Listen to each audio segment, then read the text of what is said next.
103వ కీర్తనలోంచి విందాం. కీర్తన గ్రంథం 103వ కీర్తన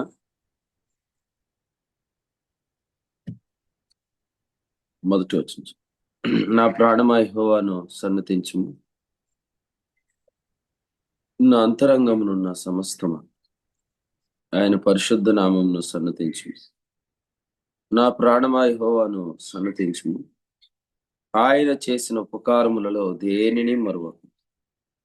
ఆయన నీ దోషములన్నిటినీ క్షమించువాడు, నీ సంకటములన్నిటినీ కుదుర్చువాడు.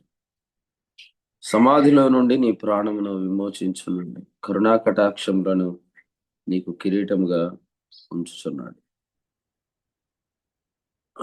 10వ వచనం చూడండి, 9, 10. ఆయన ఎల్లప్పుడూ వ్యాజ్యమాడువాడు కాడు, ఆయన నిత్యము కోపించువాడు కాడు. మన పాపములను బట్టి మనకు ప్రతీకారం చేయలేదు, మన దోషములను బట్టి మనకు ప్రతిఫలం ఇయ్యలేదు. 12వ వచనం చూడండి, పడమటికి తూర్పు ఎంత దూరమో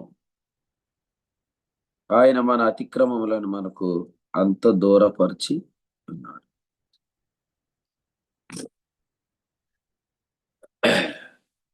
ఈ వచనాల్లో ఆయన చేసిన ఉపకారములు అనే వచనాన్ని మనం చూస్తున్నాం. ఆయన చేసిన ఉపకారములు ఈ కీర్తనలో ఆయన తన మార్గములను తెలియజేస్తున్నాడు, తన క్రియలను కనపరుస్తున్నాడు అని మనము 7వ వచనంలో చూస్తున్నాం.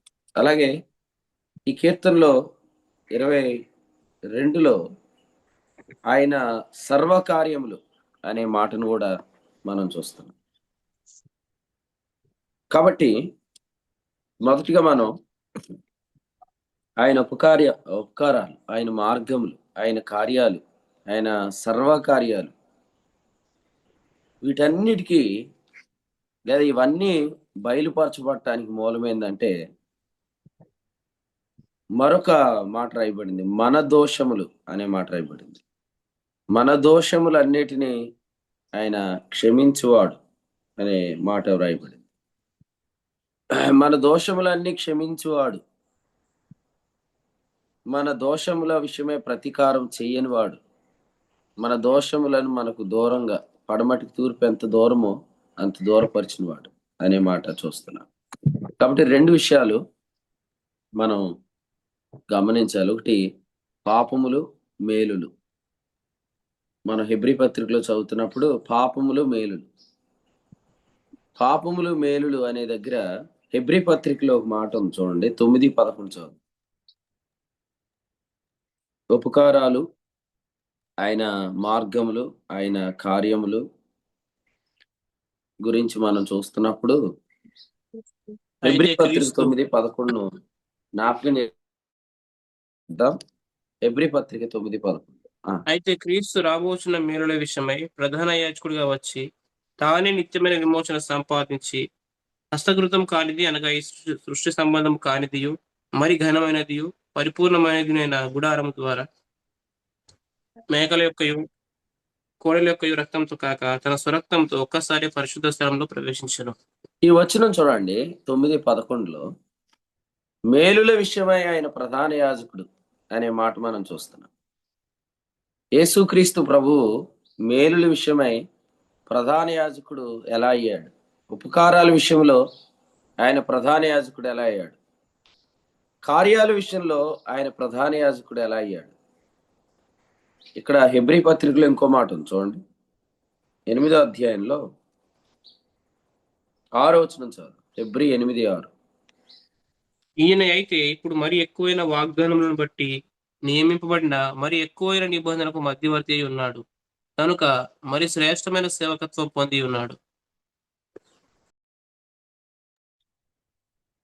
వాగ్దానములను బట్టి నియమించబడిన యాజకుడు అనే మాట చూస్తున్నాం. మేలుల విషయమై యాజకుడు. కానీ మీరు చదివి పరిశీలన చేయండి, అతిక్రమములను బట్టి అని ఉండదు, పాపములను బట్టి, అతిక్రమములను బట్టి ఆయన నియమించబడిన వాడు కాదు. ఆయన మేలుల విషయమై నియమించబడిన వాడు, వాగ్దానముల విషయమై నియమించబడినవాడు. చూడండి, హెబ్రీ పత్రికలో మళ్ళీ చదువుదాం. హెబ్రీ పత్రికలో 7:27 చదవండి. 7:27. ధర్మశాస్త్రము బలహీనత గల మనుషులను యాజకులనుగా నియమించును గాని ధర్మశాస్త్రమునకు తరువాత వచ్చిన ప్రమాణపూర్వకమైన వాక్యము నిరంతరమును సంపూర్ణ స్థితి పొందిన కుమారుని నియమించను గనుక చూడండి, ఈయన 27లో ధర్మశాస్త్రము బలహీనత గల మనుషులను నియమించింది. ధర్మశాస్త్రం తర్వాత వచ్చిన ప్రమాణపూర్వక వాక్యం. ప్రమాణపూర్వక వాక్యం అంటే 110వ కీర్తన 4వ వచనం. చూడండి, ధర్మశాస్త్రం ఎలా నియమించబడింది. ఒకసారి గల్తీలకు రాసిన పత్రిక చూద్దాం. అందరు రండి, గల్తీలకు రాసిన పత్రిక 3వ అధ్యాయం 19వ వచనం చూద్దాం. 19. అలాగైతే ధర్మశాస్త్రం ఎందుకు? ఎవనికి ఆ వాగ్దానం చేయబడినో ఆ సంతానము వచ్చు వరకు అది అతిక్రమములను బట్టి దానికి తర్వాత ఇయ్యబడెను. అతిక్రమములను బట్టి ఇయ్యబడెను. అతిక్రమములను బట్టి ఇయ్యబడెను అనే మాట చూస్తున్నాం. యేసు ప్రభు ఎందుకు నియమించబడ్డాడు? చూడండి, పేతురు మొదటి పత్రిక 1వ అధ్యాయం 20వ వచనం చదువు. పేతురు రాసిన మొదటి పత్రిక 1వ అధ్యాయం 20వ వచనం చదువు. ఆయన జగత్తు పునాది వేయబడక మునిపే నియమింపబడెను గాని దేన్ని బట్టి నియమించబడ్డాడు? జగత్తు పునాది వేయబడక మునిపే. దేన్ని బట్టి నియమించబడ్డాడు? అపోస్తుల కార్యములు 2:23 చదువు.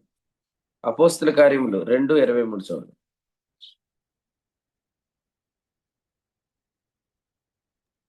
ఇశ్రాయేలు వారలారా ఈ మాట వినుడి. దేవుడు నజరేయుడగు యేసు 22 కాదు, 23. దేవుడు నిశ్చయించిన సంకల్పమును ఆయన భవిష్యత్ జ్ఞానం అనుసరించి అప్పయింపబడిన ఈయన. చూడండి, యేసు ప్రభు సంకల్పమును బట్టి నియమించబడ్డాడు. సంకల్పమును బట్టి నియమించబడ్డాడు గొర్రెపిల్లగా. సంకల్పమును బట్టి నియమించబడ్డాడు గొర్రెపిల్లగా. అందుచేత ఆయన మేలుల విషయమై నియమించబడ్డాడు ప్రధాన యాజకుడుగా. సంకల్పమును బట్టి. అసలు మీరు ఈ సంకల్పం అనే దానిలో సిన్ అండ్ సిన్స్ ఉండవు. ఎందుకంటే ఇది జగత్ పునాది వేయబడక మునిపే ఉన్న నియామకం. అప్పటికి పాపం ఇంకా రాలేదు.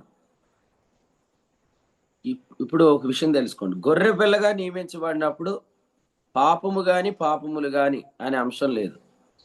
ప్రధాన యాజకుడిగా నియమించబడినప్పుడు కూడా పాపం అని కానీ పాపములు అనే అంశం కానీ లేదు. నేను మిమ్మల్ని ప్రశ్న అడుగుతున్నాను, ఎవరైనా చెప్పండి.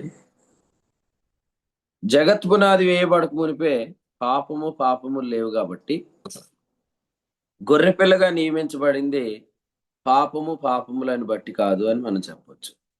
మరి ప్రధాన యాజకుడిగా నియమించబడినప్పుడు పాపములను బట్టి కాదు అని ఎలా చెప్తాం?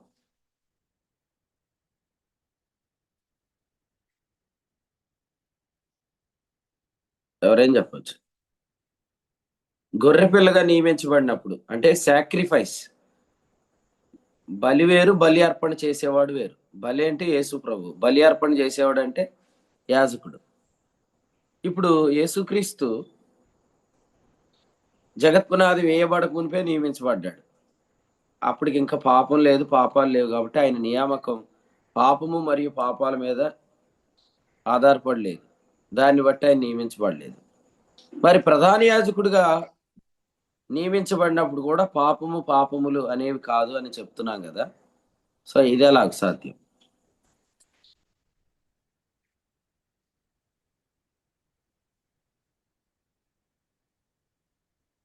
ప్రయత్నం చేయండి, చెప్తారు మీరు. క్వశ్చన్ అర్థమైందా? సందీప్ అన్న, క్వశ్చన్ అర్థమైందా? అర్థమైందండి. క్వశ్చన్ చెప్పండి, ఆన్సర్ వద్దు. ఇప్పుడు యేసుప్రభు వారు before the foundation of the world sin అనే కాన్సెప్టే లేదు కదా. అప్పుడు తను ప్రధాన యాజకుడిగా ఎలాగా పేరు? ప్రధాన యాజకుడు కాదండి. అదే సారీ, ఒక్క నిమిషం అట్లాగండి, హోల్డ్. ప్రశాంత్, ప్రశ్న అర్థమైందా? ఆ, గొర్రెపిల్లగా నియమించబడినప్పుడు ప్రశ్న అర్థమైందా? అది క్వశ్చన్ వేరు. ఇప్పుడు అదే చెప్తున్నా. క్వశ్చన్ నీ క్వశ్చన్ అర్థమైందా? అర్థం అవ్వలేదండి అది. అర్థమైందండి కొద్దిగా. పేతురు అని మిమ్మల్ని అడగలేదు, అదే ప్రశాంత్ని అడిగాను. అర్థమైందండి. ఇప్పుడు క్వశ్చన్ చెప్పు, ఆన్సర్ చెప్పు. అదే క్వశ్చన్ చెప్పు. గొర్రెపిల్లగా నియమించబడినప్పుడు పాపముల కొరకు అనేది బట్టి కాదు అని చెప్తున్నా కదా.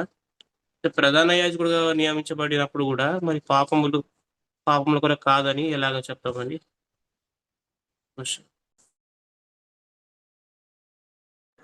ఓకే, క్వశ్చన్ రైటే, ఆన్సర్ చెప్పు. ఆన్సర్ ట్రై చేయి.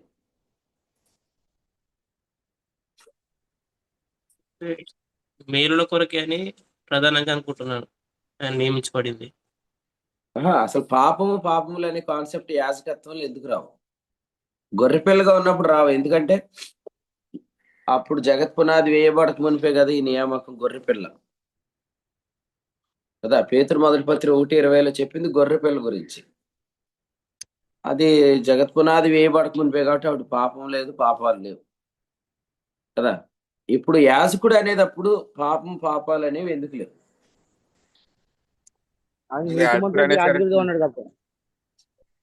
అన్నా మదన్న, నీతి కొరకు యాజకత్వం చేస్తున్నాడు కాబట్టి మరి పాపాలు ఏమైనాయి? సిలువ కార్యం జరిగింది కదండి. సిలువ కార్యం జరిగాక ప్రధాన యాజకుడు. Very good. అది ఇప్పుడు యాజకత్వం అంటే ఏంటంటే బలి అర్పణ తర్వాత ఆయన దేవునికి మన పక్షం కనబడుతున్నాడు. దానికి ముందే పాపాలు ఏం చేయబడ్డాయి? తీసివేయబడ్డాయి అనే పదం ఉంది చూడండి. యోహాను రాసిన మొదటి పత్రిక 3వ అధ్యాయం. పేతురు అన్న ప్రశ్న ఇప్పుడు అర్థమైందా? మళ్ళీ అడగనా? మళ్ళీ చెప్పనా? క్వశ్చన్ అర్థమైందా? ఆన్సర్ కాదు.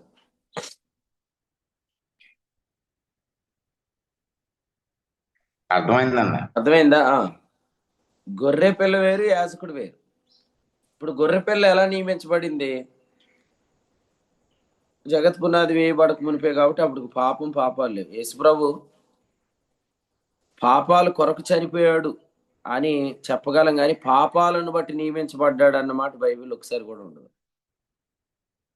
అతిక్రమములు ఆయన నియమించలేదు, ఆయనను దేవుడు నియమించాడు. ఇంకోటి, మన సాతానుకు దాసులం, యేసుప్రభు వెళ్ళి పేమెంట్ అంతా సాతానుకు చేశాడని తెలియక చెప్తున్నారు కొంతమంది. సాతానుకు కాదు యేసుప్రభు పేమెంట్ చేసింది, దేవునికి చేశాడు. హెబ్రీ పత్రిక 9వ అధ్యాయము 14వ వచనం చదవండి, మీకు అర్థమైంది. Right, okay. యోహాను రాసిన మొదటి పత్రిక 3వ అధ్యాయం 5వ వచనం చూడండి. పాపము చేయవాడును ఆజ్ఞను అతిక్రమించును, ఆజ్ఞ అతిక్రమే పాపం అని చెప్పినాక పాపములను తీసివేయుటకై ఆయన ప్రత్యక్షమయ్యాడు. కాబట్టి యేసు ప్రభు ఈ లోకంలోనికి మొదటి రాకడలో ఎందుకు వచ్చాడంటే పాపములను తీసివేయుట. పాత నిబంధన బలుల్లో కవరింగ్ ఉంది, కొత్త నిబంధన బలిలో రిమూవల్ ఉంది. పాపములు ఆ బలి చేత సంవత్సరం వరకు కప్పబడుతున్నాయి, కానీ క్రొత్త నిబంధన బలిలో పాపములు తీసివేయబడ్డాయి. సో యేసు ప్రభు పరలోకానికి వెళ్ళి దేవుని కనబడుతున్నప్పటికీ పాపములన్నీ తీసివేయబడ్డాయి. యేసు ప్రభు పరలోకంలో ఇప్పుడు ఎలా ఉన్నాడో మనకు ఎలా తెలుస్తుంది అంటే ఆయన మరలా వచ్చినప్పుడు ఎలా వస్తాడని ఉంది.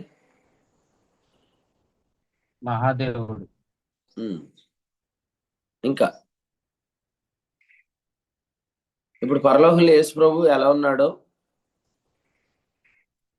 మనం నమ్మటం కొరకు నేను చెప్పాను. మళ్ళా యేసు ప్రభు వచ్చినప్పుడు ఎలా వస్తాడు?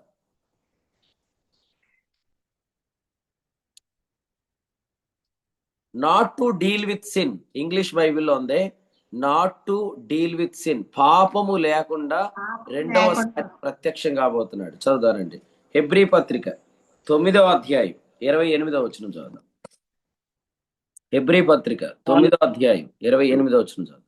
అలాగుననే క్రీస్తు కూడా అనేకుల పాపములను భరించుటకు ఒక్కసారి అర్పించబడి తన కొరకు కనిపెట్టుకొని ఉండు వారిని రక్షణ నిమిత్తము పాపము లేకుండా రెండవసారి ప్రత్యక్షమగును.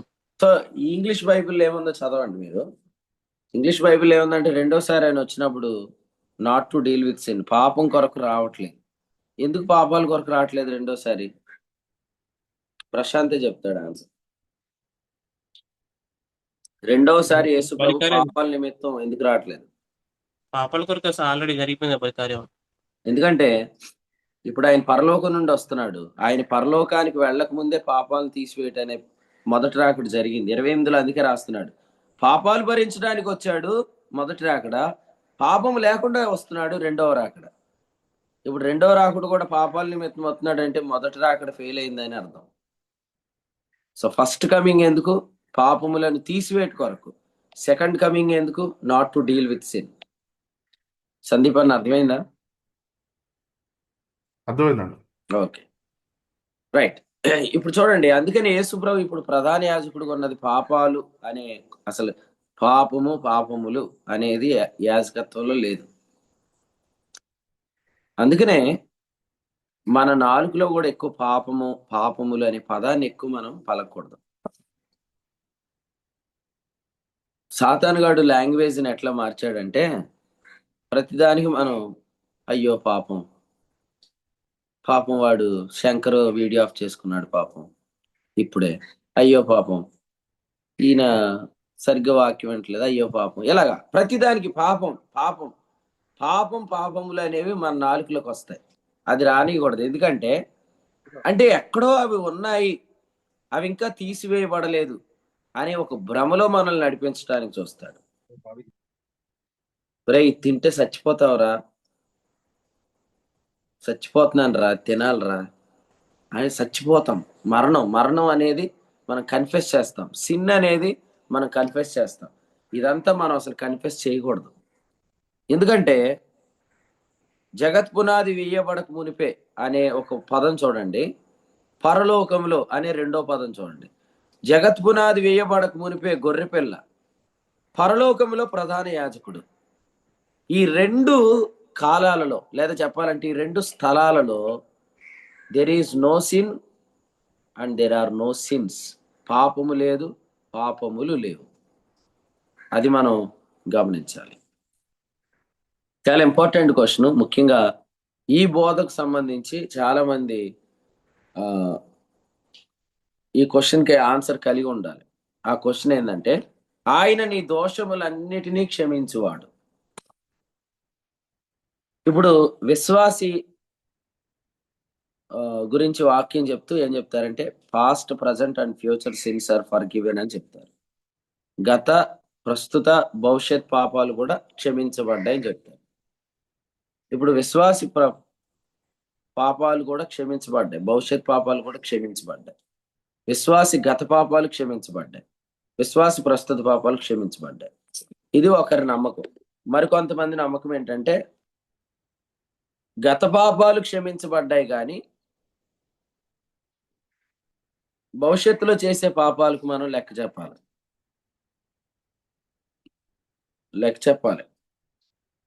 అంటే ఏంటి? ఆ పాపాలు క్షమించబడలేదు అని అంటారు. సరే, నేను ఒక ప్రశ్న అడుగుతాను. భవిష్యత్తులో అంటే ఇప్పుడు విశ్వాస అయిన తర్వాత మనం పాపాలు చేస్తున్నాం కదా, వాటికి లెక్క చెప్పాలి కదా.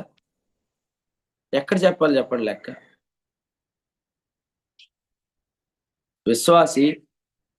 విశ్వాసి అయిన తర్వాత పాపాలు చేస్తాడు కదా, పాపములు. విశ్వాసి పాపం చేస్తాడు. ఈ పాపాల విషయంలో విశ్వాసి లెక్క చెప్పాలి. ఎక్కడ చెప్పాలి లెక్క?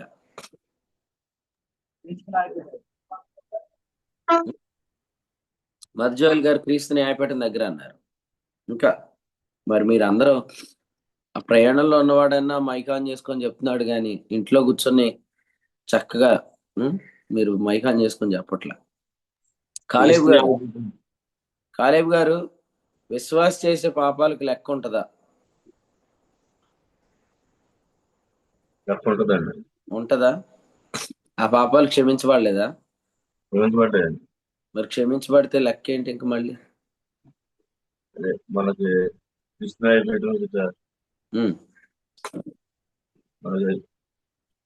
క్షమించబడ్డాయని నువ్వేంటావు, మళ్ళీ లెక్క ఏంటండి? అలాగే అడుగుతారు కదా, మరి అప్పుడు ఏం చెప్తావు? ఒకసారి మా పాస్టర్ గారిని అడుగుతానంటావా? కాలేబు గారు చెప్పండి. మీరు ఇంకా ఎవరైనా చెప్పండి. కాలేబు గారికి వందనాలు, ఆయన చెప్పాడు. జీవితానికి లెక్క ఉంటుంది అన్నా మన జీవానికి లెక్క ఉంటుంది. ఓకే అన్న. ఇప్పుడు జీవంలో భాగమేగా పాపాలు. ఇప్పుడు ఫర్ ఎగ్జాంపుల్ ఇప్పుడు మనం ఇప్పుడు నేర్చుకున్న ప్రజెంట్ రెవల్యూషన్ అంటే విలువలు. నిన్న ఉదయకాలం కొన్ని విలువలు చెప్పాడు ప్రభు, రాత్రి కొన్ని విలువలు. రాత్రి విలువలు ఏం చెప్పాడు? అసలు మనిషి ధనం వైపు, ధనం కూడా క్రీస్తులో ఉందని నమ్మకపోతే ధనం వైపు తిరిగి బ్రతుకుతున్నప్పుడు అతను అబద్ధాలు ఆడటం కానీ, ధనాపేక్ష పరుడుగా అతడు జీవించే విధానం కానీ ఎలా ఉంటుందని చెప్పాడు. ఇప్పుడు ఈ విలువలు లేకుండా మనం జీవిస్తున్నాం అనుకో, వీఆర్ అగైన్ డూయింగ్ సిన్ అని కదా. మరి దీని విషయంలో లెక్క అడుగుతాడు కదా. అంటే జీవం గురించి అడుగుతున్నాడు అంటే ఆ జీవంలో భాగమే కదా పాపం చేయటం అనేది. పాపాల విషయంలో లెక్క ప్రశాంత్ చెప్పాలో వద్దా? సతీశానికి వందనాలు. ఇంకా చెప్పండి, ట్రై చేయండి. విశ్వాస పాపాల విషయంలో లెక్క చెప్పాలా? 1 పేతురు 2:20 ప్రకారం ఒకరికి కూడా ఆయన చనిపోయాడు. అమ్మా ఎస్, పేతురు మొదటి పత్రిక 2:24 అమ్మా. 24 ప్రకారం పాపాల విషయంలో చనిపోయాడు. Okay right answer. మన ఫ్యూచర్ పాపాల కొరకు, సమస్త పాపాల కొరకు చనిపోయే కదా మనం నీతిమంతులయ్యాం. ఓకే, నేను అది కాదనట్లేదు. విశ్వాసి చేసే పాపముల విషయంలో పరలోక యేసుక్రీస్తు ఎదుట నిలబడినప్పుడు లెక్క ఉంటుందా ఉండదా? అది ప్రశాంత్గా అడుగుతుంది. ఇప్పుడు ఉంటదండి. మరి ఎలా క్షమించబడ్డాయని ఎలా చెప్తాం? అది జరిగింది, దాన్ని మనం అనుభవించట్లేదు కదా జీవాన్ని, దాన్ని బట్టి. అందుకని ఆ విధంగా లెక్క ఉంటది, అంతేనా? రైట్, ఓకే, మంచిది. ఇంకెవరైనా ఏమైనా చెప్తారా? లెక్క ఉండదని ఎవరైనా నమ్ముతున్నారా? విశ్వాస చేసే పాపాలకు క్రీస్తు న్యాయపీఠం దగ్గర లెక్క చెప్పాల్సిన అవసరం లేదు. ఉండదనుకుంటున్నాను. లెక్క ఉండదు, లెక్క చెప్పాల్సిన అవసరం లేదు. ఎన్ని పాపాలు చేసినా లెక్క ఉండదు. రైట్, ఓకే, జాగ్రత్తగా వినండి. విశ్వాసి పాపం ఎందుకు చేస్తున్నాడు? జీవాన్ని పొందట్లేదు కాబట్టి చేస్తున్నాడు. విశ్వాసి జీవాన్ని ఎందుకు పొందలేదని లెక్క అడగడా? సతీష్ అన్నాడు, చెప్పాడు. మరి జీవం ఎందుకు పొందట్లేదు అనే దాన్ని లెక్క అడిగాడంటే నువ్వు చేసిన పాపాలు లెక్క వచ్చినట్టే అక్కడ. ఫర్ ఎగ్జాంపుల్ ఇప్పుడు నిన్న ఉదయకాలం టైటిల్ ఏంటి? విశ్వాసి పోరును చూడకూడదని ఉంది. ఇప్పుడు విశ్వాసి పోరును చూస్తున్నాడు అనుకోండి, క్రీస్తు న్యాయపీఠం దగ్గర నిలబడి, ఇదిగో నువ్వు ఈ వెబ్సైట్ ఓపెన్ చేసావు, ఫలానాది చూసావు, ఫలానా స్థలంలో దీన్ని ఓపెన్ చేసావు అనేం డిస్ప్లే చేయడు.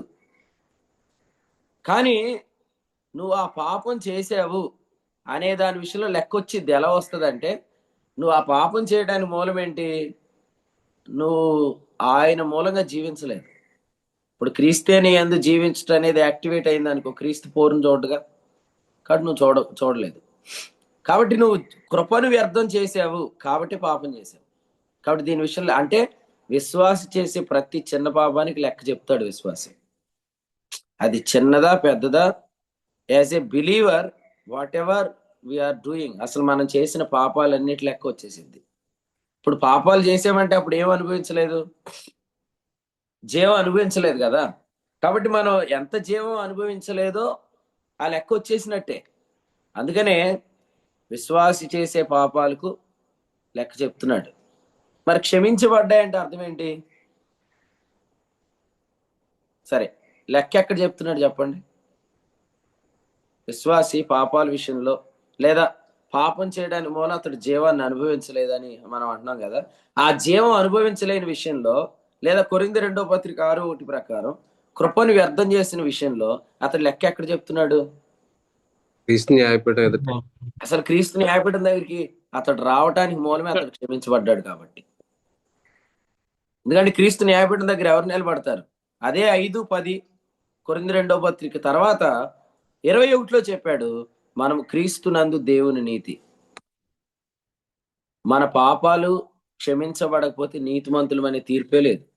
నీతిమంతులు కాబట్టి నువ్వు లెక్క చెప్పే స్థలానికే రావు. లెక్క చెప్పే స్థలానికి రావటమే ఆధారం ఏమంటే మన పాపాలన్నీ క్షమించబడ్డాయని. క్రీస్తు న్యాయపీఠం దగ్గరికి రాలేదనుకోండి, ఫ్యూచర్ సిన్స్ ఫర్గివెనా? చెప్పండి. మన భవిష్యత్ పాపాలు క్షమించబడితే క్రీస్తు న్యాయపీఠం దగ్గరికి వస్తామా? మన భవిష్యత్ పాపాలు క్షమించబడకపోతే క్రీస్తు న్యాయపీఠం దగ్గరికి వస్తామా? క్షమించబడలేదు అనుకోండి, మన భవిష్యత్ పాపాలు మనల్ని ఏం చేస్తాయి? పాపిగా చేస్తే నువ్వు క్రీస్తు న్యాయపీఠం దగ్గరికి రావుగా. కాబట్టి విశ్వాసి పాపములన్నీ క్షమించబడ్డాయి కాబట్టి అతడు నీతిమంతుడు కాబట్టి అతడు క్రీస్తు న్యాయపీఠం దగ్గరికి వస్తున్నాడు. మీరు చాలా జాగ్రత్తగా ఆలోచన చేయండి. నువ్వు పాపం ఎందుకు చేసావురా అని క్వశ్చన్ అడగడం. నువ్వు నీతిమంతుడు కదా, సో నీతిమంతుడికి జీవం ఉంది కదా, ఆ జీవాన్ని నువ్వు ఎందుకు ఎక్స్పీరియన్స్ చేయలేదని అడుగుతాడు. జీవాన్ని ఎక్స్పీరియన్స్ చేయట్లేదు కాబట్టి విశ్వాసులు పాపం చేస్తున్నారు. అందుకనే క్వశ్చన్ ఎలా వస్తుందో ప్యాటర్న్ రాశాడు ఆల్రెడీ, మీరు కావాలంటే చదవండి. కొరింథీయులకు రాసిన 2వ పత్రిక 5వ అధ్యాయం ఒకసారి 10వ వచనం చదవండి. కొరింథీ 2వ పత్రిక 5:10. ఎందుకనగా తాను జరిగించిన క్రియల చొప్పున అవి మంచివైనను సరే చెడ్డవైనను సరే దేహంతో జరిగించిన వాటి ఫలమును ప్రతివాడును పొందినట్లు మనమందరం, చూడండి, చెడ్డవు ఉన్నాయి, మంచి ఉన్నాయి, వీటి ఫలం పొందుతాం క్రీస్తు న్యాయపీఠం దగ్గర అని చెప్పి కిందకు రాస్తూ 17, 21 ఈ 2 వచనాలు ఏమన్నాడంటే, we are the righteousness of God in Christ అని రాశాడు. మన క్రీస్తునందు దేవుని నీతి. క్రీస్తునందు దేవుని నీతి అని ఎందుకు చెప్పాడంటే, క్రీస్తు న్యాయపీఠం ఎదుట నిలబడేది అందరూ నీతిమంతులే. నెక్స్ట్ 6:1 చదువు. 6:1 నెక్స్ట్ దాని వెంటనే ఉండవచ్చు. కాగా మేము ఆయన తోడి పనివారమే, మీరు పొందిన దేవుని కృపను వ్యర్థం చేసుకునవద్దని మిమ్మల్ని వేడుకొంచున్నాము. రైట్. కృపను వ్యర్థం చేసుకోవద్దు అంటే అర్థం ఏంటి? నువ్వు దేవుని ఎదుట నీతిమంతుడు అని ఎంచుకుంటే ఆ నీతి ద్వారా కలిగే కృప, కలిగించే జీవం. రోమా 5:21. ఇది చాలా important point. Grace through righteousness. Grace through righteousness. Grace through righteousness. నీతి ద్వారా కృప. నేను దేవుని ఎదుట నీతిమంతుడను అని ఎంచుకున్నప్పుడే కృప కలుగుతుంది. ఆ కృప ద్వారా మనం జీవిస్తాం. ఆ జీవం ద్వారా మనం పాపం చేయకుండా ఉంటాం. ఓ ప్రశ్న అడుగుతాం. విశ్వాసి గత పాపాలు క్షమించబడ్డాయి కానీ భవిష్యత్ పాపాలు క్షమించబడలేదు, అందుకే విశ్వాసి లెక్క చెప్పాలి అనేది రైట్ ఆర్ రాంగ్? ఎందుకు రాంగ్? ఎందుకు రాంగ్? విశ్వాసి భవిష్యత్ పాపాలు క్షమించబడ్డాయి, గత పాపాలు క్షమించబడ్డాయి, భవిష్యత్ పాపాలు క్షమించబడలేదు, అందుచేత అతడు వాటి విషయంలో లెక్క చెప్పాలి అనేది ఎందుకు రాంగ్? భూత భవిష్యత్ వర్తమాన కాలంలో చేసిన పాపాలన్నిటికీ ఒకటేసారి యేసుప్రభు మన కార్యం చేస్తున్నాడు. మనం అలా చెప్తే అన్న ఏమంటారంటే, past present future sins are forgiven and eternal salvation, రక్షణ పోదు అనే బ్యాచ్ అంటారే. బ్యాచ్ ఇదొక బ్యాచ్, ఇదొక బ్యాచ్, బ్యాచ్లు అయిపోతాయి. అయితే వివరణ కావాలి. ఇప్పుడు ఇందాక చూడండి, చక్కగా మనం ఒక వివరణ వచ్చింది. మళ్ళీ అది చెప్పను నేను, మీకు ఆడియో వస్తుంది వినండి. ఇప్పుడు మళ్ళీ చెప్తున్నాను, విశ్వాసి గతంలో పాపాలు క్షమించబడ్డాయి కానీ ఫ్యూచర్లో చేసే పాపాలకు క్షమాపణ లేదు. అంటే అతడు దాన్ని ఒప్పుకుంటేనే దేవుడు క్షమిస్తాడు. మామూలుగా అయితే ఒకవేళ ఒప్పుకోలేదు అనుకోండి, అయ్యా నేను తప్పు చేశాను, నన్ను క్షమించయ్యా అని ఒప్పుకుంటేనే ఆయన క్షమిస్తాడు. ఒప్పుకోలేదు అనుకోండి, ఆయన క్షమించడు. ఓకే, వాటి విషయంలో లెక్క చెప్పాలి అనే స్టేట్మెంట్ రాంగ్ అని చెప్తున్నారు మన వాళ్ళు చెప్తున్నారు. నేను అడుగుతున్న క్వశ్చన్ ఏంటంటే, ఎందుకు రాంగ్? విశ్వాస గత పాపాలు క్షమించబడ్డాయి, భవిష్యత్ పాపాలు క్షమించబడలేదు. అతడు ఒప్పుకున్నప్పుడే క్షమించబడతాయి, ఒప్పుకోకపోతే క్షమించబడవు. ఎందుకంటే వీటి విషయంలో లెక్క చెప్పాలి అనే స్టేట్మెంట్ ఎందుకు రాంగ్? నేను రాంగ్ అని చెప్తున్నాను కదా, ఎందుకు రాంగ్ చెప్పండి ఎవరైనా. పేతురు అన్న, ఎలాంటి ప్రశ్నలు మిమ్మల్ని అడుగుతారు, మరి జాగ్రత్తగానండి. అడిగారా ఎవరన్నా? ఎన్నో అడిగి ఉంటారులే, అందులో ఇది కూడా ఉంటుందిలే. సరే, ఎవరైనా ఆన్సర్ చెప్తారా? యోహాను మొదటి క్లియర్ గా పత్రిక ఆన్సర్ రెండో చెప్పాలి. చెప్పండి ప్రసాద్ గారు. యోహాను మొదటి పత్రిక 2వ అధ్యాయంలో క్రీస్తు అనే ఉత్తరవాది మనకు ఉన్నాడు కదా తండ్రి అంతా. ఆయన మన పాపంలో కూడా ఆయన ప్రాయశ్చిత్తమై ఉన్నాడు కదండి. ఓకే, అక్కడ చిన్నపిల్లలారా అని ఉంది కదా, అంటే మన విశ్వాసంలో చిన్నగా ఉన్నప్పుడే, కొంచెం ఎదిగిన తర్వాత ఇది వర్తించదా అంటారు. మామూలు బ్యాచ్ కాదు ఇది, జబర్దస్త్ బ్యాచ్. మరి మామూలుగా ఉంది మరి. ఏమంటారు అనుకున్నారు? అక్కడ ఏమని సంబోధించాడు? నా చిన్నపిల్లలారా అని సంబోధించాడు. అంటే మీరు యవనస్తులారా, తండ్రులారా అని ఉంది చూసారా? ఆ లెవెల్కి వెళ్ళిపోతే ఇక మీరు పాపాలు చేస్తే ఉత్తరవాది ఉన్నాడు ఇదంతా అక్కడ వర్తించదు అంటారు. ఏమనుకున్నారు? మామూలుగా ఉండదు, జెండు బాంబు బ్యాచ్తో. జాగ్రత్తగానండి. అందుకే సరే నేను చెప్తానండి. అందరూ విశ్వాసి యొక్క పాపాలు విషయంలో విశ్వాసి లెక్క చెప్పాలి. కాబట్టి ఆ పాపాలు అతడు ఒప్పుకున్నప్పుడే క్షమించబడతాయి అని అన్నప్పుడు ఫస్ట్ మనం అడగాల్సిన ప్రశ్న ఏంటంటే, లెక్క చెప్పడానికి హైకోర్టుకి వెళ్ళాలా, సుప్రీంకోర్టుకి వెళ్ళాలా, బేమా సీట్ దగ్గరికి వెళ్ళాలా అని అడగాలి. బేమా సీట్ ఆఫ్ క్రైస్ట్ దగ్గరికి వెళ్ళాలి. ఊరే అసలు బేమా సీట్ ఆఫ్ క్రైస్ట్ దగ్గరికి వచ్చేవాడు ఎవడరా అని అడగాలి ఫస్ట్. క్రీస్తు న్యాయపీఠం దగ్గరికి వచ్చేది ఎవరు అని అడగాలి. పరిశుద్ధులు అంటాడు, అయిపోయిందిగా. పరిశుద్ధులు అనే పదం వచ్చిందంటేనే ఫ్యూచర్ పాపాలు క్షమించబడితేనే పరిశుద్ధుడనే తీర్పు వస్తుంది. ఇప్పుడు ఒక టైటిల్ ఎప్పుడు ఇస్తారు? రేస్ ముగించాక ఇస్తారు. కానీ మన దేవుడు ఒక టైటిల్ ఎప్పుడు ఇచ్చాడు? మనం రేస్ స్టార్ట్ చేయకముందు ఇచ్చాడు. పరిశుద్ధుడు, నీతిమంతుడు, కుమారుడు, వారసుడు, ఇవన్నీ కొంతకాలం పరీక్షించక ఇచ్చాడా? బాప్తిస్మం ఎప్పుడు ఇవ్వాలి చెప్పండి? వీటిని నమ్మిన వెంటనే. పరీక్షించి మనం అందరం అన్ని యాంగిల్లో చెక్ చేసి వీడికి కుష్టం ఉందా లేదా అని చెక్ చేసి మనం 2 సంవత్సరాల తర్వాత ఇవ్వాలి. మరి మన పెద్దోళ్ళు నియమించారు దాన్ని. ఫిలిప్పు నపుంసకుడు తేలిక వెంటనే ఇచ్చేసాడులేండి. ఓకే సరే, వాళ్ళు కూడా వదిలేండిలే. నేను మిమ్మల్ని అడుగుతున్నాను, మనల్ని దేవుడు అంతసేపు పరీక్షించాడా పరిశుద్ధాత్మ ఇవ్వడానికి? పేతురు ఇంకా వాక్యం చెప్పుచుంటుండగానే 10:44 చదవండి.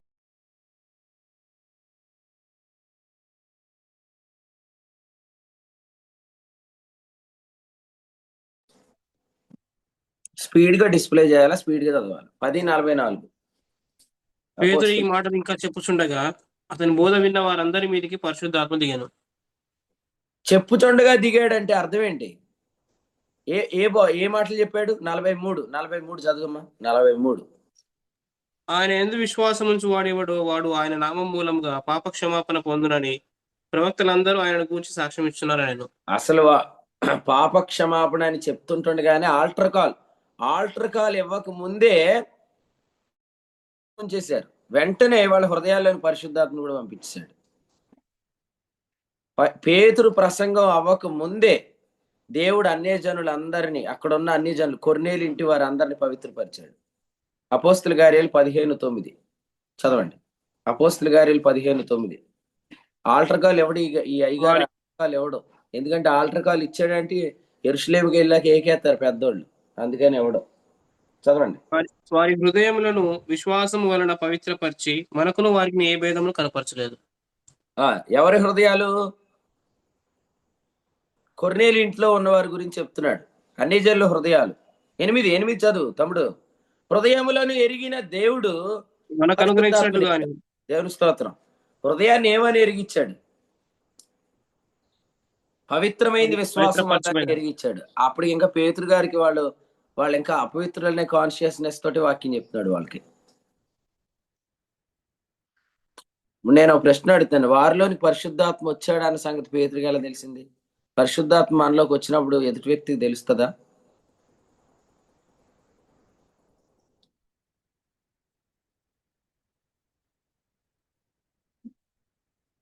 చెప్పుర్రి, చెప్పుర్రి.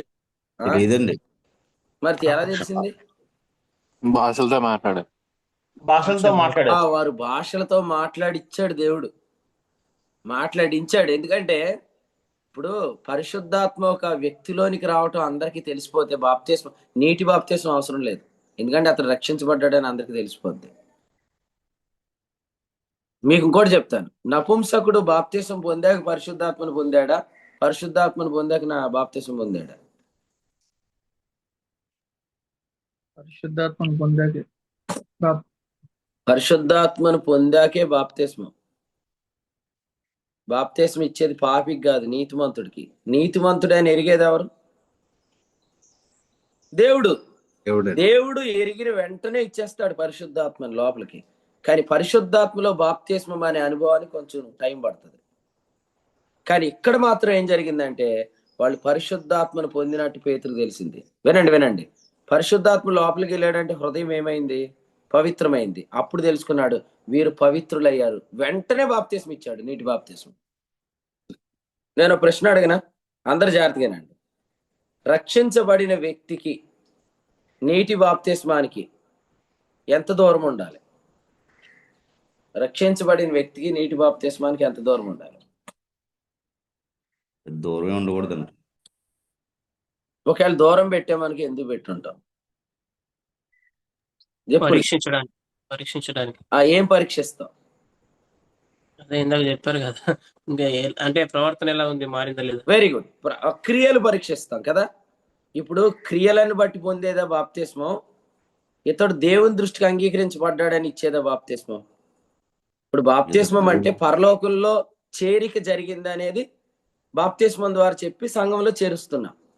ఇప్పుడు పరలోకంలో చేరికకి క్రియలతో నిమిత్తం ఏం లేదు. యేసు ప్రభుని నమ్మటమే ముఖ్యం. నమ్మేను అంటున్నాడు కదా, వెంటనే ఇవ్వాలి. ఒకవేళ మీరు నమ్మేను అని దానికి ఇవ్వలేదంటే ఇప్పుడు ఇచ్చిన బాప్తిస్మం దేనికి ఇచ్చినట్టు? యేసు ప్రభుని నమ్మినందుకు ఇచ్చినట్టు కాదు, ఇతడు క్రియల వల్ల పెర్ఫెక్ట్ అనే దానికి ఇచ్చినట్టు. అప్పుడు ఆ బాప్తిస్మం మత బాప్తిస్మం అవుతుంది. అది మత బాప్తిస్మం అయిపోద్ది. మతంలో కూడా బాప్తిస్మాలు ఉంటాయి. క్రియలను బట్టి పెర్ఫెక్ట్ అని నువ్వు 1-2 సంవత్సరాలు పరీక్షించావు. ఇప్పుడు క్వశ్చన్ నేను మిమ్మల్ని అడుగుతాను, బాప్తిస్మం ఎందుకు ఇచ్చావు బ్రదర్ చెప్పు అంటే, ఈయన పరలోకంలో అంగీకరించబడ్డాడు కదన్నా, ఆ సంగతి మరి సంఘానికి తెలియదు కదన్నా, సంఘానికి నీటి బాప్తిస్మం వారు తెలియజేసా ఉంటాం. పరలోకంలో అంగీకరించబడింది దేన్ని బట్టి? క్రియలను బట్టి కాదు, యేసు ప్రభుని నమ్మటాన్ని బట్టి కదా. మరి యేసు ప్రభుని నమ్మానని చెప్పిన క్షణాన్ని నువ్వు బాప్తిస్మం ఇవ్వాలి కదా. నువ్వు ఎందుకు 2 సంవత్సరాలు వెయిట్ చేసావు? ఇది క్వశ్చన్. అర్థమైందా? ఈ క్వశ్చన్స్ మీలో ఎవరిలో అయినా ఉండుంటాయి, కానీ మీరు నన్ను అడగరు. ఎవరైనా అడిగినప్పుడు మాత్రం మా వాక్యం అది కాదు, ఒకసారి యూట్యూబ్ లింక్ పంపిస్తాను నేను అంటారు. అలా మీరు ఎంతమందిని పోగొడతారు? మీరు చెప్పండి, వివరంగా చెప్పండి, అర్థమయ్యేటట్టు చెప్పండి. సో మళ్ళీ మన క్వశ్చన్ దగ్గరికి వద్దాం. ఇందులో ఎవరికైనా డౌట్ ఉంటే నన్ను నెక్స్ట్ అడగండి. మీటింగ్ అయిన తర్వాత నాకు మెసేజ్ టైప్ చేసి పెట్టండి. నేను మీకు రేపు ఆన్సర్ చెప్తాను మీటింగ్లో. మళ్ళీ జ్ఞాపకం చేస్తున్నాను, విశ్వాసి చేసే ప్రతి పాపానికి లెక్క చెప్పాల్సింది ఎక్కడ? క్రీస్తు న్యాయపీఠం దగ్గర. అంటే క్రీస్తు న్యాయపీఠం దగ్గర ఆయన వస్తున్నాడంటేనే ఆ పాపములు అతన్ని ఏం చేయలేదు అని అర్థం. పాపిగా చేయలేదంటే అవి క్షమించబడ్డాయని అర్థమా, క్షమించబడలేదని అర్థమా? క్షమించబడ్డాయని అర్థం. ఇప్పుడు స్టేట్మెంట్ రాయండి, విశ్వాసి చేసే పాపాలు కూడా క్షమించబడ్డాయి కాబట్టి ఆ పాపాల విషయంలో లెక్క చెప్పడానికి క్రీస్తు న్యాయపీఠం దగ్గరికి వస్తున్నాడు. వాడు చెప్పమంటారా? ఆ విజయ్ ప్రసాద్ రెడ్డి అని ఆయన రాశాడు పాట. నేను చాలాసార్లు చెప్తున్నాను, ఎవరు పాటలు పడితే వాళ్ళ పాటలు పాడకండి.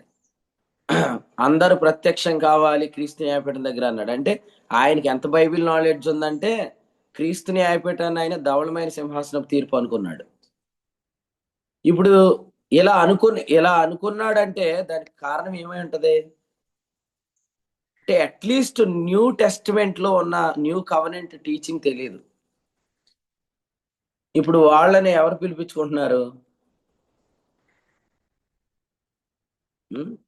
పొరపాటు నేను కానీ కొన్ని డినామినేషన్లో లేకపోతే కొన్ని స్థలాల్లో కనిపించాను అనుకోండి, మన వాళ్ళు అబ్బాయిని వాడుకోవటం మానేశారు, మీరు ఎందుకు వాడుకుంటున్నారు అంటారు నన్ను. దేవునికి స్తోత్రం. కానీ ఇప్పుడు ఎవరిని వాడుకుంటున్నారంటే ఈ పీడి సుందరరావు గారు దానిలో నుంచి వచ్చిన వాళ్ళు వాడుకుంటున్నారు కొంతమంది. వాళ్ళు జన్మ పాపం లేదంటారు. 2 అసలు క్రీస్తు న్యాయపీఠం అనే దాన్ని వాళ్ళు ధవళమైన సింహాసనం తీర్పు అంటారు. అలాగైతే ఇప్పుడు రక్షించబడిన వాళ్ళు అందరూ ఎక్కడికి వెళ్ళారు? ప్రభు దగ్గరికి వెళ్ళలేదు. ప్రభు దగ్గరికి వెళ్ళలేదు. క్రీస్తు న్యాయపీఠం దగ్గర టెస్ట్ చేసి క్రియలు బాగుంటే పరలోకం, క్రియలు బాగోపోతే నరకాన్ని పంపిస్తాడు అంటారు. ఈ సిద్ధాంతం తెలుసా మీకు? విన్నారా ఎవరైనా? లేకపోతే మీరు అందులోనే ఉన్నారు పొరపాటున? నేను కూడా అలా చెప్పానండి. క్రీస్తు న్యాయపీఠం దగ్గరికి వెళ్ళిన తర్వాత అక్కడి నుంచి జడ్జిమెంట్ జరుగుతుంది. అక్కడి నుంచి పరలోకానికి, పరిశుద్ధంగా ఉంటే పరలోకానికి, పరిశుద్ధంగా లేకపోతే పాపిగా ఉంటే అక్కడి నుంచి నరకానికి. బేమా సీట్ ఆఫ్ క్రైస్ట్ అనేది బహుమానాలు ఇచ్చే స్థలం కాదు, అది తీర్పు తీర్చే స్థలము అని బోధించేస్తున్నారు. తెలుసుకోండి. The place of rewards, bema seat. గ్రీకులో బేమా అని ఉంటుంది. బేమా అంటే అర్థం ఏంటంటే ద ప్లేస్ ఆఫ్ రివార్డ్స్ అని. అది బహుమానాలు ఇచ్చే స్థలం. అది వాస్తవంగా చెప్పాలంటే it's not a judgement seat. ఒకవేళ నిజంగా అది జడ్జిమెంట్ సీట్ అయితే పేతురు 1:13 ఇలా ఉండదు. చదవండి ఒకసారి. పేతురు రాసిన మొదటి పత్రిక 1:13 చదువుతాం. పేతురు రాసిన మొదటి పత్రిక 1:13. కాబట్టి మీ మనస్సు నడుము కట్టుకొని నిబ్బరమైన బుద్ధి గలవారే యేసుక్రీస్తు ప్రత్యక్షమైనప్పుడు మీకు తేబడు కృప విషయమై సంపూర్ణ నిరీక్షణ కలిగి ఉండుడి. ఈ వచనం చూడండి. ఈ వచనంలో యేసుక్రీస్తు ప్రత్యక్షమైనప్పుడు తేబడు కృప అన్నాడు. దాన్ని కృప అన్నాడు అంటే అర్థం ఏంటి? యేసుప్రభు వచ్చేటప్పుడు తెచ్చే విషయం కూడా అది కృపకు చెందిందే. దేవదాస్ అన్న, మీరు యోహాను మొదటి పత్రిక 1వ అధ్యాయం 7, 8, 9, 10 వచనాలు ఇప్పుడు ఆలోచించకండి. అది చాలా సార్లు చెప్పేశాను, మళ్ళీ చెప్తాను. కానీ ప్రస్తుతం నేను చెప్పేది ఫాలో అయిపోండి. మీకు మళ్ళీ నేను వివరంగా చెప్తాను. అది కూడా చెప్తాను నేను కాసేపట్లో. ఒకవేళ మన టైం సరిపోతే చెప్తాను. అది చాలా సార్లు చెప్పాను, అయినా చెప్తాను, పర్లేదు. అందరు జాగ్రత్తగానండి. ఇప్పుడు మనం చదువుకున్న వచనంలో for example bema seat of Christ అనేది జడ్జిమెంట్ సీటే అనుకోండి. అప్పుడు తెచ్చే కృప అని అండు. కృప అన్నాడంటే అర్థం ఏంటి? It's not related to judgement. అది తీర్పు పీఠం కాదు. ఇప్పుడు కొంచెం కంటిన్యూ చేయండి, కొంచెం కింద కంటిన్యూ చేయండి. మొదటి 13వ అధ్యాయం తర్వాత 13వ వచనం తర్వాత కంటిన్యూ చేద్దాముడు. నేను పరిశుద్ధుడనై ఉన్నాను గనుక 17 చదువు. 17 పక్షపాతము లేకుండా క్రియలను బట్టి ప్రతి వాణిని తీర్పు తీర్చువాడు తండ్రి అని మీరు అక్కడ అన్న ఇక్కడ తీర్పు అని రాశాడు కదా అని అడుగుతారేమో. తీర్పు తీర్చువాడు ఎవరని రాశాడు?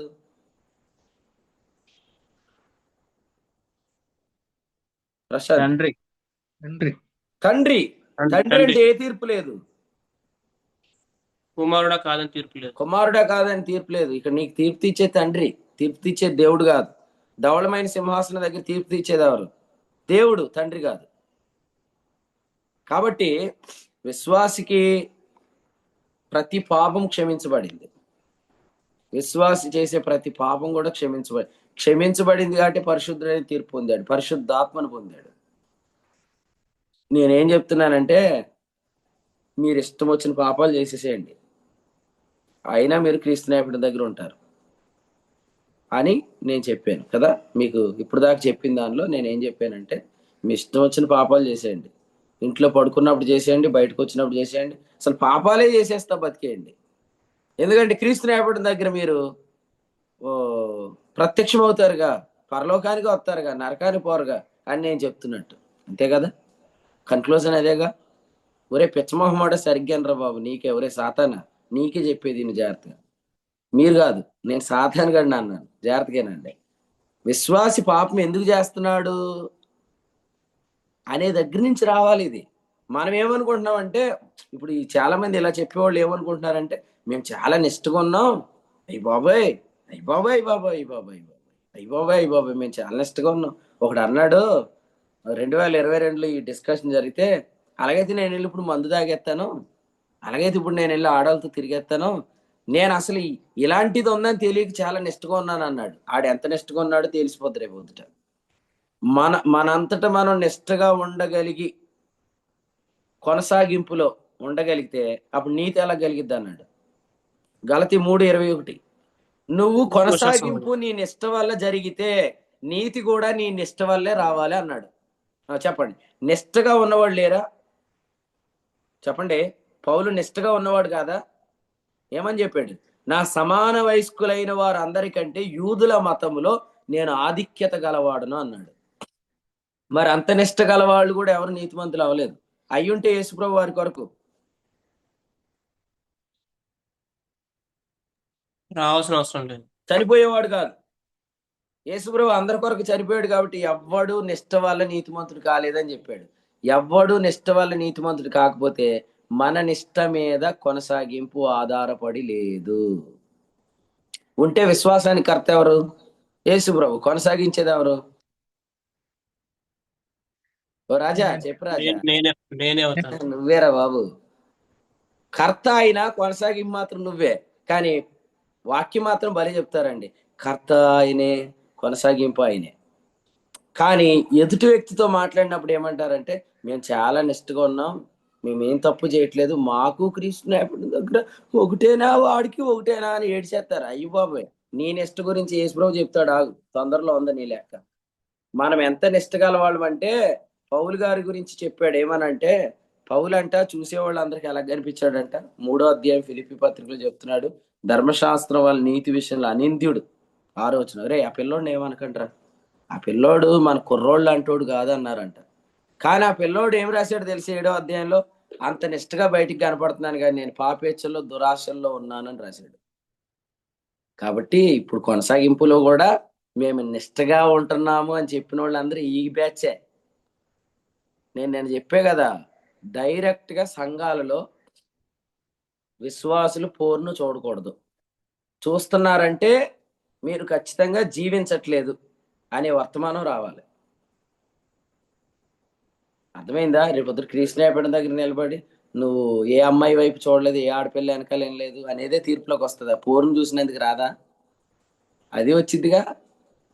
మరి దాన్ని నువ్వు ఎందుకు జయించలేకపోయావు? నీ నిష్ఠ వల్ల ఏది సాధ్యం కాదు బ్రదర్. అందుచేత నేనేం చెప్తున్నానంటే, నిష్ఠ వల్ల నీతి రాలేదు కాబట్టి నిష్ఠ వల్ల కొనసాగింపు రాదు. కొలసీ పత్రిక 2వ అధ్యాయంలో ఏముంది? మీరు అంగీకరించిన విధముగా వేరుపారాలని ఉంది. 6వ వచనం. అంగీకరించిన విధం అంటే ఏంటి? ప్రొసీజర్. ఇంగ్లీష్లో ఏమంటాం? ప్రొసీజర్, విధానం. నువ్వు ఎలా యేసుప్రభుని అంగీకరించావో అలాగే కొనసాగాలి. అంగీకరించిన విధానం ఒకటిని కొనసాగించే విధానం ఒకట. అంగీకరించినప్పుడేమో మనం ఎంత నిష్ఠగా ఉన్నా నీతిమంతులం కాలేకపోయాం. మరి కొనసాగింపులో కూడా నీ నిష్ఠ మీద ఆధారపడుకో. నీ నిష్ఠ ఎంత గొప్పదో తెలిసిపోద్ది ఒకరోజు. ఇప్పుడు కూడా ఇలాగే చెప్పుకోండి, ప్రభువా నీవు నా యందు జీవిస్తే, నీవు చెడ్డ పని చేయవు కాబట్టి నేను చెడ్డ పని చేయను. నీవు నా యందు జీవిస్తే, నువ్వు చెడ్డవి చూడవు కాబట్టి నేను చెడ్డవి చూడను. నీవు నా యందు జీవిస్తే, నువ్వు పోరును చూడవు కాబట్టి నేను చూడను. నువ్వు నా యందు జీవిస్తే, నువ్వు ఫలానీవి ఆలోచించకుండా, సో నీవు నా యందు జీవించే టైం పెరుగును గాక.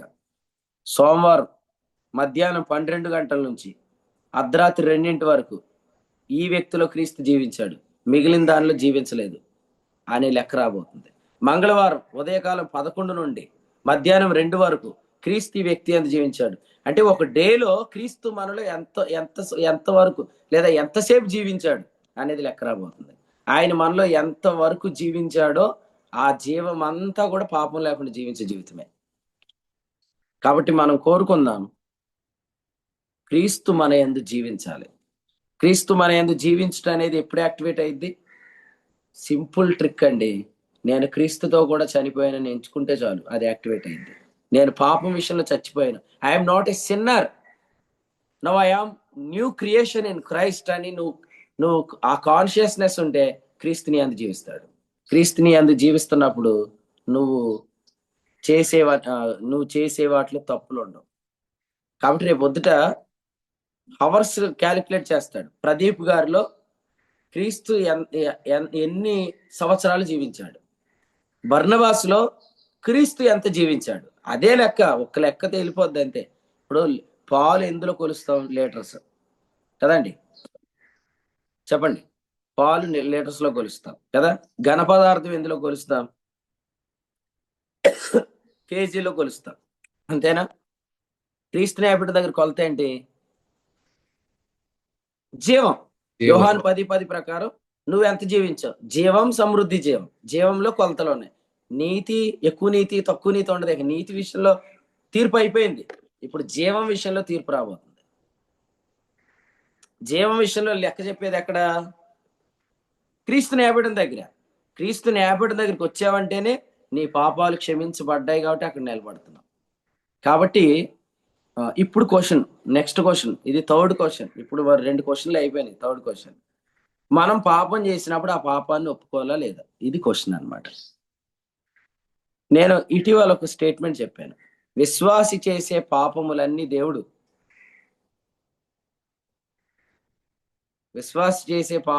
దేవుడు రీసెంట్ గా చెప్పాను. చెప్పండి. చూస్తున్నాడు. Very good, right answer. దేవుడు చూస్తున్నాడు. నువ్వు విశ్వాసి చేసే ప్రతి పాపం చూస్తున్నాడు. కానీ దేవుడు ఏం చూడలేకపోతున్నాడు చెప్పండి? పాపిగా చూడాలి. విశ్వాసి చేసే ప్రతి పాపం దేవుడు చూస్తాడు, కానీ విశ్వాసిని దేవుడు పాపిగా చూడలేడు. ఎందుకంటే పాపములు చేస్తున్న ఆ విశ్వాసి పక్షంగా పరలోకంలో ఎవరున్నారు? దేవునికి ఎవరు కనబడుతున్నారు? ఆ పాపాలు విషయంలో ప్రాయశ్చిత్తం చేసిన నీతిమంతుడైన క్రీస్తు దేవుని కనబడుతున్నాడు. కాబట్టి విశ్వాసి పాపాలు చేస్తున్నప్పుడు, వినండి, చేస్తున్న పాపాలు దేవుడు చూస్తున్నాడు అని నీకు తెలిస్తే చేస్తున్న పాపాన్ని ఒప్పుకో. కానీ పాపినని మాత్రం ఒప్పుకోకు. పాపినని ఒప్పుకుంటే ఆ పాపాన్ని నువ్వు కంటిన్యూ చేస్తూనే ఉంటావు. అన్నా అలాగైతే నాలో పశ్చాత్తాపం ఏమొస్తుందన్నా? నాలో ఏడుపు వస్తుంది. ఎప్పుడన్నా రుచి చూసేవేట్రా? ఈ మార్గంలో నడవకుండా ఎందుకు ఈ మార్గం గురించి తప్పుగా అనుకుంటారు? అంటే నేను తప్పు చేశాను ఆయన, నేను మళ్ళీ పాపిని అయిపోయాను ఆయన అని నువ్వు వెయిట్ చేస్తే అది నిజమా? ఇప్పుడు దొంగ ఏడుపులు ఎన్ని ఉండవండి, అదొక దొంగ ఏడుపు. అది దొంగ ఏడుపులు ఉండవా ఇంట్లో? దొంగ ఏడుపు ఏంటంటే నేను తప్పు చేశాను, నేను ఇక తప్పుడోడినే అంటాను దొంగ ఏడుపు అది. ఎందుకంటే నువ్వు తప్పు చేస్తే తప్పుడోడు అయిపోతే నువ్వు ఏడ్చేటప్పుడే చచ్చిపోయావు అనుకో, ఏడబోతావు చెప్పండి. ఇప్పుడు ఏడుస్తారు కదండి, ప్రభా మా బర్నబాస్ అన్న అయితే చెప్తున్నాడు, నేను పాపం చేసినప్పుడు కూడా పాపిని కాదంట. లేదు లేదు లేదు నాయన, అలా అనుకుంటే ఎలా కుదురుద్ది ప్రభా? నేను పాపం చేసినప్పుడు కూడా నేను పాపిని నాయన, నేను దుర్మార్గుడిని అయినా, నేను నరకపాత్రుడిని అయినా, నేను శిక్షకు పాత్రుడిని అయినా, నాలాంటోడు మంచోడు కాదు నాయన అన్నాం. అలా అంటుండగా పొరపాటున ఆగింది అనుకోండి, గుండె ఎక్కడ పోతాం?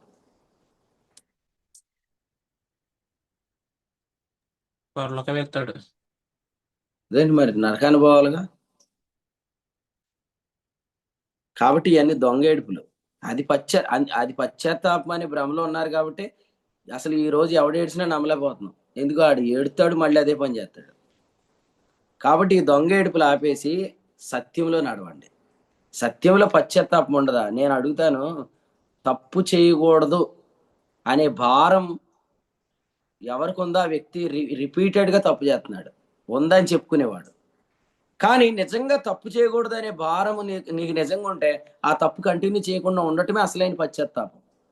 అది కేవలం యేసుప్రభు మూలంగానే కలుగుతుంది. కాబట్టి విశ్వాసి పాపం చేసినప్పుడు ఆ పాపాన్ని దేవుడు చూస్తున్నాడు అని ఎరగాలి, కానీ తనను మాత్రం పాపిగా ఇక ఎన్నటికీ చూడలేడు అని తెలుసుకోవాలి.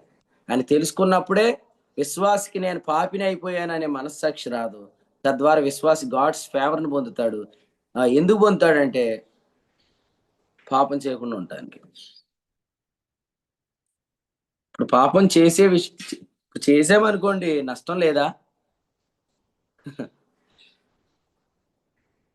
రేపు పొద్దుట మీ అందరికీ 100 మార్కులు పడి నాకేం పడలేదు అనుకోండి, ఎట్లా ఉంటది?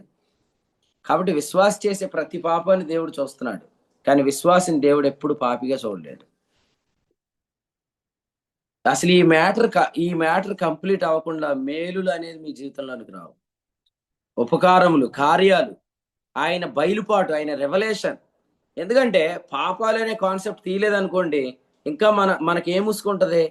మతం అనే ముసుకుంటది. ఈ ముసుకుంటగా నువ్వు గ్రంథం చదివిన క్రీస్తు కనపడ్డా అన్నాడు. మోషేకు నీ మార్గం చెప్పావు, ఇశ్రాయేలీలకు నీ కార్యాలు చెప్పావు అన్నాడు. కార్యాలు ఎప్పుడు రెవల్యూషన్స్ ఎప్పుడు వస్తాయి? రిలీజియన్ అనే ముసుగు తీసివేయబడాలి, కానీ రిలీజియన్ అనే ముసుగు తీయనివ్వరు. ఎందుకంటే చాలా మంది పబ్బం గడుపుకోవడానికి ఉండదు. మతము అనే దాన్ని వేళ్లతో పెళ్లిగించాలంటే పాపం అనే దాని విషయంలో యేసుప్రభు చేసిన కార్యాన్ని పూర్తిగా నమ్మాలి. యేసుప్రభు ఈ లోకానికి ఎందుకు వచ్చాడు తెలుసా? రోమాపత్రిక 10:4 చదవండి. మతానికి ఆయన సమాప్తి. మత వ్యవస్థను పూర్తిగా నిర్మూలన చేయడానికి శరీరధారికి వచ్చినవాడు యేసుప్రభు. మతాన్ని తీసేయాలంటే ఫస్ట్ కదా, ఏమ్మా నీకేదో దోషం ఉందమ్మా అని మతం స్టార్ట్ చేస్తారు. 7 వారాలు చెయ్యి అంటారు. రిలీజియన్ అంటే సిన్ ఉంటే లా ఉంటది, సిన్ తీసేస్తే లా ఉండదు. రోమాపత్రిక 6వ అధ్యాయం పాపం కూలిపోయింది, 7వ అధ్యాయం ధర్మశాస్త్రం కూలిపోయింది. 6వ అధ్యాయం పాప ప్రభుత్వం, 7వ అధ్యాయం ధర్మశాస్త్ర ప్రభుత్వం. ధర్మశాస్త్ర ప్రభుత్వం లేకపోతే మన శరీరంలో నివసించే పాపానికి బలం ఉండదు. పాప నియమ ప్రభుత్వం కూడా కూలిపోయింది. 8వ అధ్యాయం. 6వ అధ్యాయంలో పాప ప్రభుత్వం కూలిపోయింది, 7వ అధ్యాయంలో ధర్మశాస్త్ర ప్రభుత్వం కూలిపోయింది, 8వ అధ్యాయంలో పాప నియమ ప్రభుత్వం లేదా పాప శరీర ప్రభుత్వం కూలిపోయింది. ఇది క్రైస్తవుడు పొందిన అద్భుతమైన స్వాతంత్రం. గలతీ 5:1 అందుకే రాశాడు, ఈ స్వాతంత్రం ఇచ్చాడయ్యా మీకు ఆయన అని చెప్పాడు. కాబట్టి దయచేసి ఎవరైనా ఏదైనా పాపం చేస్తున్నట్లయితే మీరు తెలుసుకోండి, నువ్వు చేస్తున్న పాపాన్ని దేవుడు చూస్తున్నాడు కానీ నీకు ఎన్నటికీ పాపిగా చూడలేడు. ఇది ఒక్కసారి మీరు మనసుకు తెచ్చుకుంటే ఆ అద్భుతమైన కాన్షియస్నెస్ మూలంగా మీకు తెలియని ఒక దైవిక శక్తి మీకు కలుగుతుంది. అది కృప. రోమా 5:21. ఈ శక్తి నిన్ను తప్పు ఇక ఆ సిన్ మళ్ళీ చేయవు. నేను చెప్తున్నాను కదా, ఈ వాక్యం కరెక్ట్ గా మీరు వింటే ఇంతకుముందు చేసిన తప్పు యేసుప్రభు వచ్చేదాకా కంటిన్యూ చేయరు. ఆ శక్తి దేవుడు నీకు ఇస్తాడు, జీవింపజేసే శక్తి నీకు ఇస్తాడు. కాబట్టి విశ్వాసి పాపం ఒప్పుకోవాలో ఒప్పుకోకూడదంటే ఎస్, ఆ తప్పు దేవుడు చూస్తున్నాడు కాబట్టి చూస్తున్నాడని అరగాలి. దేవుడికి ఏం నా తప్పులు కనపడవు, దేవుడికి నేను నీతిమంతుడి అనేది రాంగ్ అండర్స్టాండింగ్, తప్పుడు అవగాహన. నువ్వు చేసే పాపాలు దేవుడికి కనపడవా? నువ్వు చేసే పాపాలు దేవునికి కనపడుతున్నాయి. అందుకే క్రీస్తు న్యాయపీఠం దగ్గర లెక్క చెప్పాలి వాటి విషయంలో. కానీ దేవుడు నిన్ను పాపిగా చూడట్లేదు, అందుకే నువ్వు క్రీస్తు న్యాయపీఠం దగ్గరికి వస్తున్నావు. మళ్ళీ వినండి, నువ్వు చేసే పాపాలు కనబడుతున్నాయి కాబట్టి క్రీస్తు న్యాయపీఠం దగ్గర లెక్క చెప్పాలి. నిన్ను పాపిగా చూడట్లేదు కాబట్టి నువ్వు క్రీస్తు న్యాయపీఠం దగ్గరికి వస్తున్నావు. విశ్వాసులు ఎంతమంది వస్తారు క్రీస్తు న్యాయపీఠం దగ్గరికి? అందరూ వస్తారండి. అందరూ. పౌలు గారు ఏం రాశాడు తెలుసా కొరింథీ పత్రికలో? అసూయ బాబోయ్, మీలో కలహం బాబోయ్, మీలో జారత్వం ఉన్నదన్న వదంతి కలదు, మీలో విగ్రహార్పితమైన తినేస్తున్నారు, మీకు కృపావరాల విషయంలో స్పష్టత లేదు, పరిశుద్ధులకి ఇచ్చే చందా విషయంలో స్పష్టత లేదు. ఎంత బలహీనతలు కలిగిన క్రైస్తవులతో కొరింథీ పత్రికలో మాట్లాడిన పౌలు 15వ అధ్యాయంలో చెప్పాడు, మనమందరము అన్నాడు 51లో. Weak believers and strong believers both అందరూ ఎత్తబడతారు. ఇదే వచ్చిన మళ్ళీ 2వ పత్రిక 5:10లో చెప్పాడు, మనమందరము క్రీస్తు న్యాయపీఠం ఎదుట ప్రత్యక్షమవుతాం. మనమందరం. ఎందుకంటే వినండి, క్రీస్తు న్యాయపీఠం దగ్గరే వినాలి. క్రీస్తు న్యాయపీఠం దగ్గరే నిజంగా మన భౌతవ్యం ఆధారపడి ఉంటే పరలోకమా నరకమని, అప్పుడు సంఘం అనే నిర్వచనం ఎక్కడ ఇవ్వడాలి? న్యాయపీఠం దగ్గర ఇవ్వాలి. క్రీస్తు న్యాయపీఠం దగ్గర చర్చ్ డెఫినేషన్ ఇవ్వాలి. చర్చ్ డెఫినేషన్ ఏంటి? పరిశుద్ధులు సంఘం. సంఘం అంటే పరిశుద్ధులు. చర్చ్ భూమి మీద ఉందంటే అర్థం ఏంటి? ఆ తీర్పు ఆల్రెడీ అయిపోయింది అని అర్థం. ఏం థియాలజీలే అండి బాబు. మేము 3 సంవత్సరాలు 4 సంవత్సరాలు చదివి వచ్చామని చెప్పి విశ్వాసులను పట్టుకొని రేపొద్దుట నువ్వు వస్తావు అప్పుడు తేలుతుంది, నువ్వు వెళ్తావు పరలోకానికి వెళ్తావు నరకానికి వెళ్తావు అని చెప్తున్నారు. 3 సంవత్సరాలు 4 సంవత్సరాలు థియాలజీ చదువుకొని వచ్చి విశ్వాసులు గందరగోళానికి గురి చేస్తున్నారు. కానీ అపోస్తుడైన పౌలు రాసిన పత్రికలు ఒకటి చదవండి చాలు, మీకు స్పష్టత వస్తుంది. విశ్వాసి చెప్పండి, చర్చ్ డెఫినేషన్ భూమి మీద ఇచ్చాడా? క్రీస్తు న్యాయపీఠం దగ్గర ఇస్తాడా?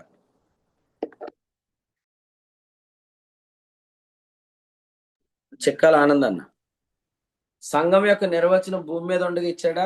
క్రీస్తు న్యాయపీఠం దగ్గర ఇస్తాడు? భూమి మీద ఇచ్చాడంటే తీర్పు ఉందా? తీర్పు జరిగిందా? తీర్పు జరుగుతుందా? తీర్పు జరిగిందండి. ఆ తీర్పు లేదే కాబట్టి మనం అందరం అక్కడికి వస్తాం. అందరిలో తీర్పు దేనికి జరిగింది? ఇప్పుడు తీర్పు ఎవరు తీరుస్తారు? తండ్రి తీరుస్తాడు. తండ్రి తీరుస్తాడు. మనం అసలు సరిగ్గా బట్టలు మంచి బట్టలు వేసుకున్నామో లేదని ఎవరు చెక్ చేసుకుంటారు? మన పెండ్లి కుమారుడు చెక్ చేసుకుంటాడు. పెండ్లి కుమారుడు, పెండ్లి కుమార్తె అనే పదాలు ఎప్పుడు వాడతారు? ప్రధానం అయ్యాక వాడతారా? ప్రధానం కాకముందు వాడతారు కదండి. బుద్ధిగల కన్యకలు, బుద్ధి లేని కన్యకలు అనుకోకండి. అసలు విశ్వాసులు కన్యకలే కాదు. ప్రదానం చేయబడ్డాక కన్యక అనే టైటిల్ పోయిద్దండి. మనం ప్రదానం చేయబడ్డాం కాబట్టి ఇప్పుడు మనం క్రీస్తుకు పెండ్లి భార్యగా లెక్కించబడుతున్నాం. భార్యను చూసుకోవడానికి వచ్చాడు అంటే సెలెక్ట్ చేసుకుంటాడో ఏం చేస్తాడో అంటారా పిచ్చమొహాలారు? పెండ్లి చూపులకు వచ్చినప్పుడు చెప్తాడు ఏమని? వద్దని కదండి. ఏంటి పెండ్లి ప్రధానం అయిన తర్వాత కూడా వచ్చి అమ్మాయి నువ్వు సరిగ్గా బాగాలేదు, నువ్వు వద్దు నాకు అంటాడా? వద్దంటే చెత్తుక్కొట్టేస్తారు పెళ్లి కొడుకుని. ఇక ఒకసారి ప్రధానమైందంటే పెళ్ళి అయినట్టే. అందుచేత అర్థం పర్థం లేని వ్యాఖ్య. బుద్ధిగల కన్యకవా, బుద్ధి లేని కన్యకవా అని పాటలే రాసేసారు. అసలు విశ్వాసులు కన్యకలు ఎలా అవుతారు కదా? ఆలోచన చేయండి దయచేసి. పొరపాటుగా మీరు ధ్యానం చేయొద్దు. నిన్న పీటర్ ప్రిన్స్ అన్న ఒక మంచి ప్రశ్న అడిగాడు. మొన్న అడిగారు, నిన్న అనుకుంటూ మాట్లాడారు.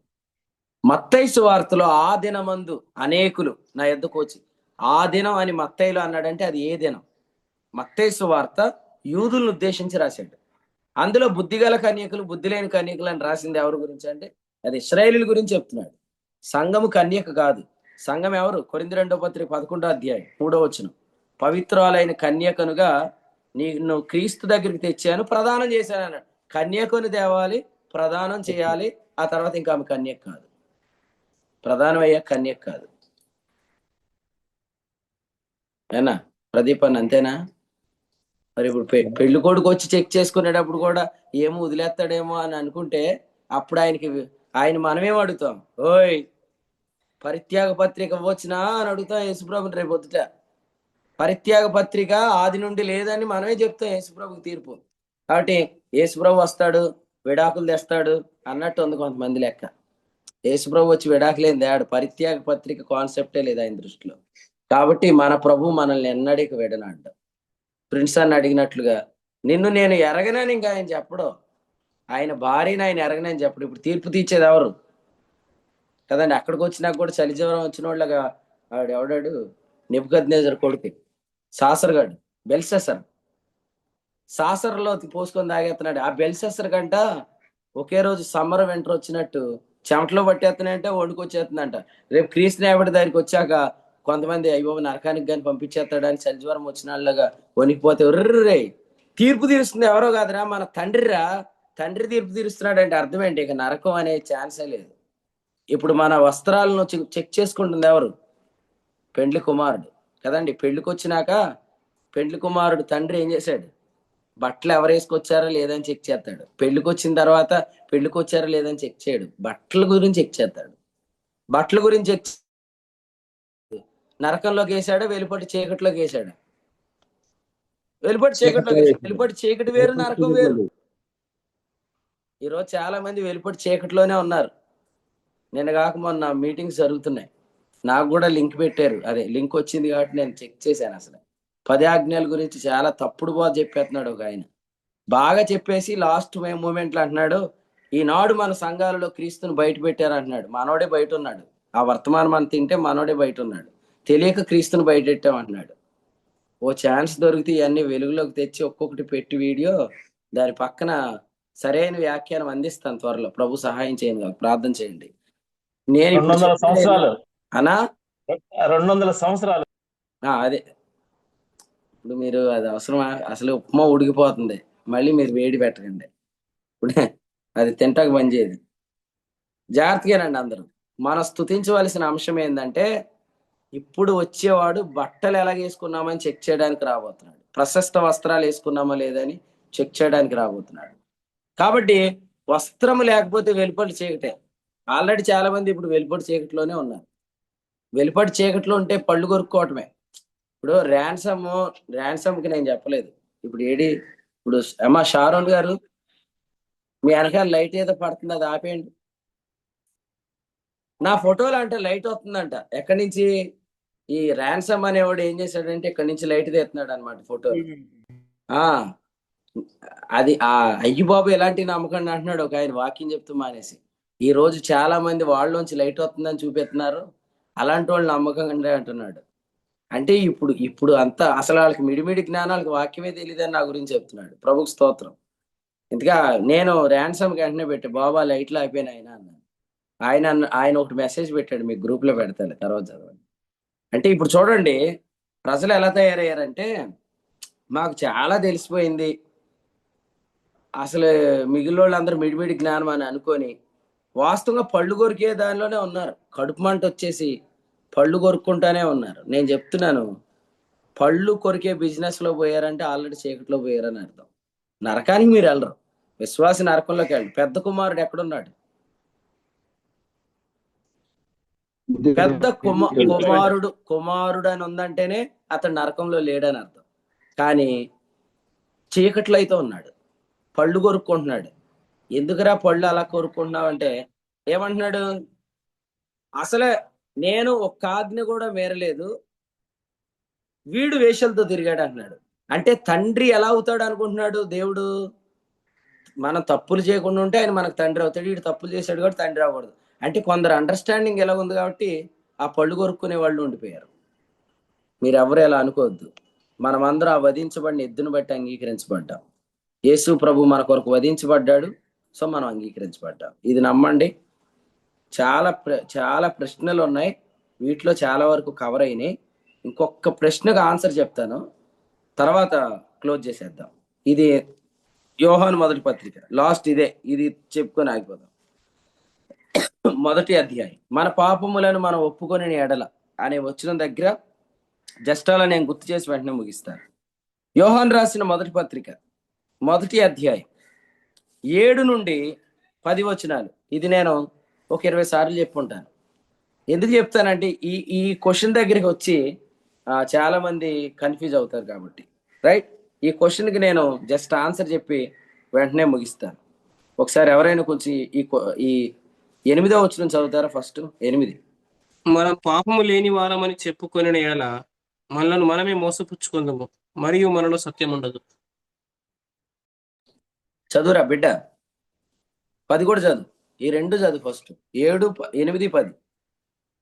10వ వచనం, మనం పాపం చేయలేదని చెప్పుకొని ఎడల ఆయనను అబద్ధికునిగా చేయువారమగుదుము, మరియు ఆయన వాక్యం మనలో ఉండదు.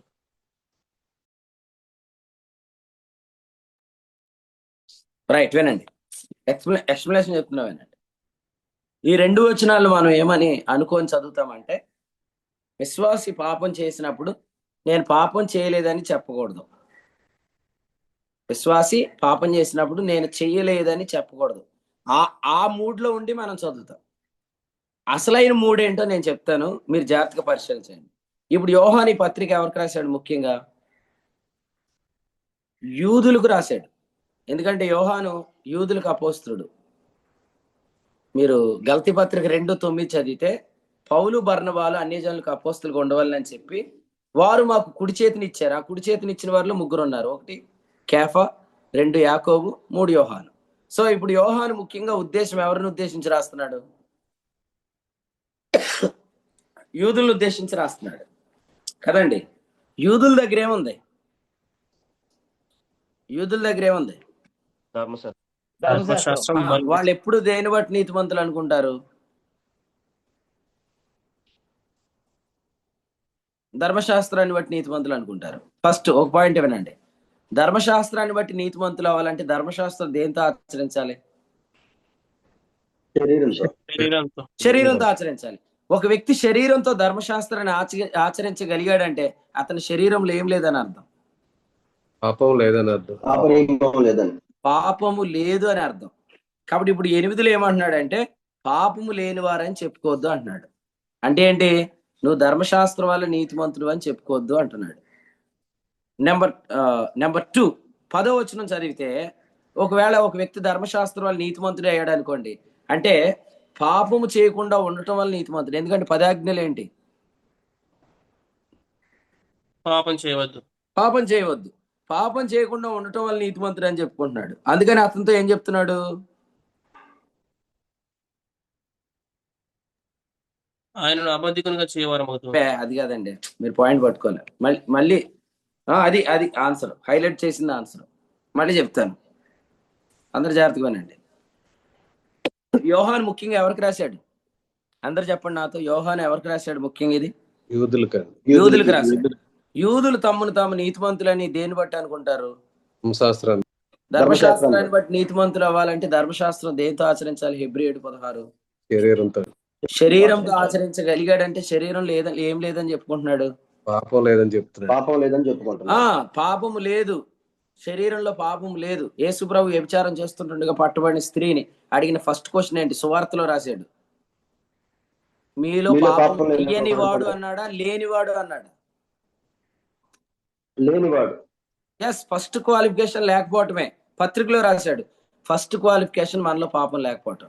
పాపము శరీరంలో లేకపోతే ఈ శరీరం ఏ శరీరం కాదు, పాప శరీరం కాదు. కాబట్టి దీంతో ధర్మశాస్త్రం నెరవేర్చగలవు. అప్పుడు నువ్వు ధర్మశాస్త్రం వల్ల నీతిమంతుడు అవుతావు. నువ్వు ధర్మశాస్త్రం వల్ల నీతిమంతుడు అవ్వగలిగితే నీకు గొర్రె పిల్ల అవసరమే లేదు. 9వ వచనంలో ఉన్నది గొర్రె పిల్ల. 9వ వచనం చదవండి. 9వ వచనంలో ఉన్న వచనం యొక్క అర్థం ఏంటంటే, నా వైపు చూడండి. పాపములను ఒప్పుకొనుట అంటే యూదుల భాషలో అర్థం ఏంటంటే పాపములను మోసిన గొర్రె పిల్ల మీద తమ చేతులను మోపుట. ఇప్పుడు నువ్వు ధర్మశాస్త్రం వల్ల నీతిమంతుడైతే నీకు ఎవరు అవసరం లేదు, గొర్రె పిల్ల అవసరం లేదు. అందుకని నీకు 9వ వచనం అవసరం లేదు. పాపములను ఒప్పుకొనుట అనే కాన్సెప్ట్ నీకు లేదు. గొర్రె పిల్ల మీద చేతులు పెట్టుట అనే కాన్సెప్ట్ నీకు లేదు. యోహాను బాప్తిస్మ ఇచ్చి యోహాను అందరినీ తిప్పాడు. యేసుప్రభు వైపు తిప్పాడు, చూపించాడు. ఏమని? ఇదిగో లోక పాపం మోసిన గొర్రె పిల్ల. లోకం అన్నాడంటే అర్థం ఏంటి అంటే ప్రతి ఒక్కరూ పాపములను మోసిన గొర్రె పిల్ల ద్వారానే నీతిమంతులు అవుతారు తప్ప పాపము లేకపోవటం వల్ల కాదు, పాపం చేయకపోవటం వల్ల కాదు. సరే, ఇది విశ్వాసికి రాశాడు, అవిశ్వాసికి రాశాడు. ఇక్కడతో ఒక లింక్ అయిపోయింది. నెక్స్ట్ లింక్ వద్దాం. ఇది బిలీవర్స్ కి రాశాడా, అవిశ్వాసులకు రాశాడా? సారీ, విశ్వాసులకు రాశాడు, అవిశ్వాసులకు రాశాడా? అవిశ్వాసిక ఇద్దరికి రాశాడు. ఇద్దరికి రాశాడు. రైట్. నేను చెప్తాను వినండి, ఇది ఇద్దరికి రాశాడు. ఎందుకో చెప్తాను. నేను ఇప్పుడు దాకా చెప్పిన ఎక్స్ప్లెనేషన్ బట్టి ఎవరికి అనిపిస్తుంది? అవిశ్వాసికి అనిపిస్తుంది. ఓకే, మరి విశ్వాసికి కూడా ఇది ఎలా అప్లై అవుతుంది అంటే, విశ్వాసులు అయిన తర్వాత మీరు ఎలా రక్షించబడ్డారంటే మనం అబద్ధం ఆడతామో లేదు ఒక్కోసారి. చెప్పండి. గుడివాడలో ఒక హాస్పిటల్లో ఒక పేషెంట్ ఉంటే ఆ పేషెంట్ దగ్గరికి నన్ను డాక్టర్ గారు తీసుకెళ్లారు. ఆయన సంఘం చాలా పెద్దది, ఆయన దగ్గర చాలా మంది ఉన్నారని చెప్పాడు. మీరు ఎలా రక్షించబడ్డారో అబ్బాయికి చెప్పండి అని అడిగాడు ఆయన. నేను నా ఆస్తిని అంతటిని దేవుని కొరకు విడిచిపెట్టాను అన్నాడు. అది రక్షణ సాక్ష్యమా? అంటే ఇప్పుడు రక్షించబడిన తర్వాత రక్షణ సాక్ష్యాన్ని అబద్ధం ఆడేవాళ్ళు ఉన్నారు. అలా అబద్ధం ఆడేవాళ్ళు కూడా 8, 9, 10 వచనాల్లోకి వస్తారు. అలా అబద్ధం ఆడితే ఏం జరిగిద్ది?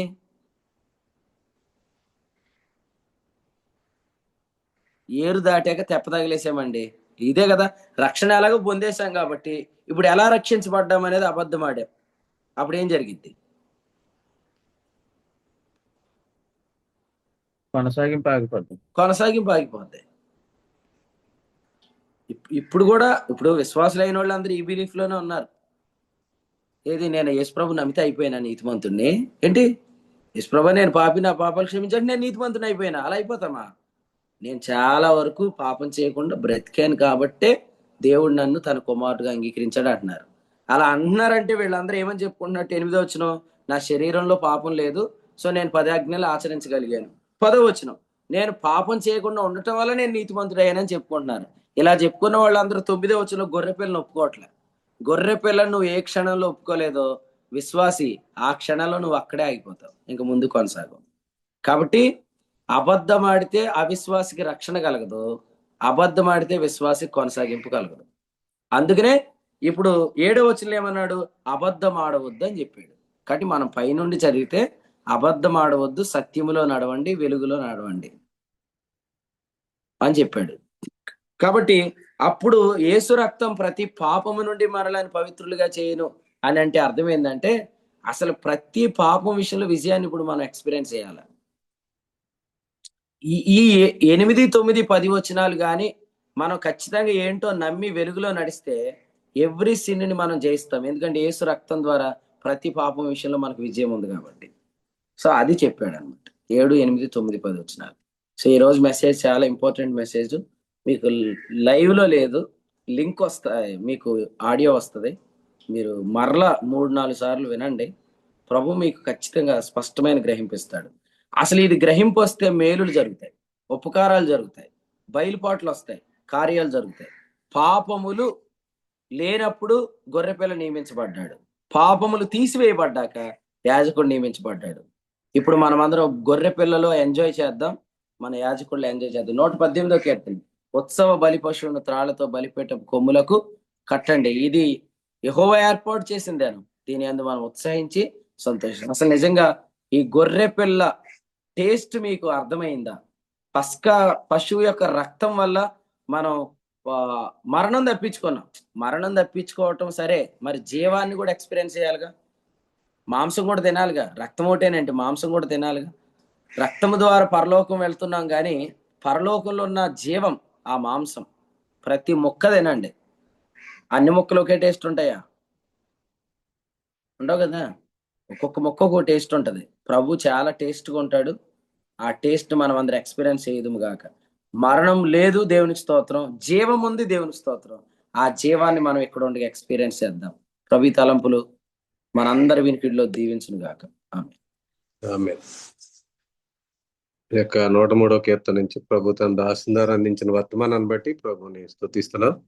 జరగబోయే పరిచర్ల కొరకు ప్రార్థన చేయండి. ఉదయకాలం 11 గంటలకు దండగర్లో, సాయంత్రం తణుకులో జరిగే పరిచర్ల కొరకు ప్రార్థన చేయండి. ఈ సమయంలో దేవుని సేవకులు సత్యప్రసాద్ గారు ముగింపు ప్రార్థన చేస్తారు. అలాగే పరిశుద్ధాత్మ సాయంతో శ్రేష్టమైన వారు వర్తమానం అందించిన సేవకులకు వందనాలు తెలియజేస్తున్నాం.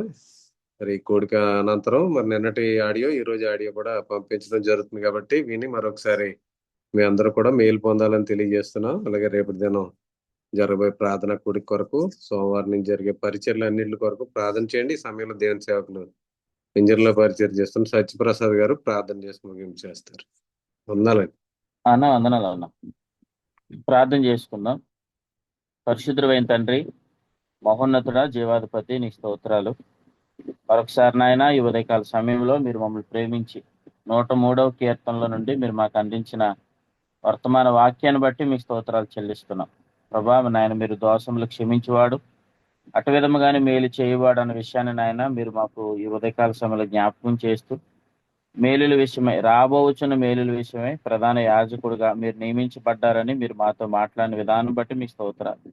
అతిక్రమములు బట్టి కాదు కానీ వాగ్దానములు బట్టి నాయన మీరు నియమించబడ్డారని ఈ ఉదయకాల సమయంలో మీరు మాతో మాట్లాడిన ప్రతి సంగతిని బట్టి మీకు స్తోత్రాలు. ప్రభా నాయన, దేవుని సంకల్పాన్ని బట్టి నాయన నియమించబడి ఉన్నారని పేతురు రాసిన పత్రికలో నుండి మీరు మాట్లాడిన వచనాలు బట్టి మీకు స్తోత్రాలు చెల్లిస్తున్నాను. నాయన, జగత్ పునాది వేయబడక ముందే దేవుని సంకల్పాన్ని బట్టి అని అంటే పాపమును బట్టి నాయన మీరు నియమించబడలేదు కానీ అయ్యా ప్రభా, ఈరోజు నాయన మేము మేలులు పొందడానికి పరలోకములు మీరు ప్రధాన యాజకుడిగా మీరు నియమించబడ్డారని మీరు మాతో మాట్లాడిన సంగతిని బట్టి మీకు స్తోత్రాలు.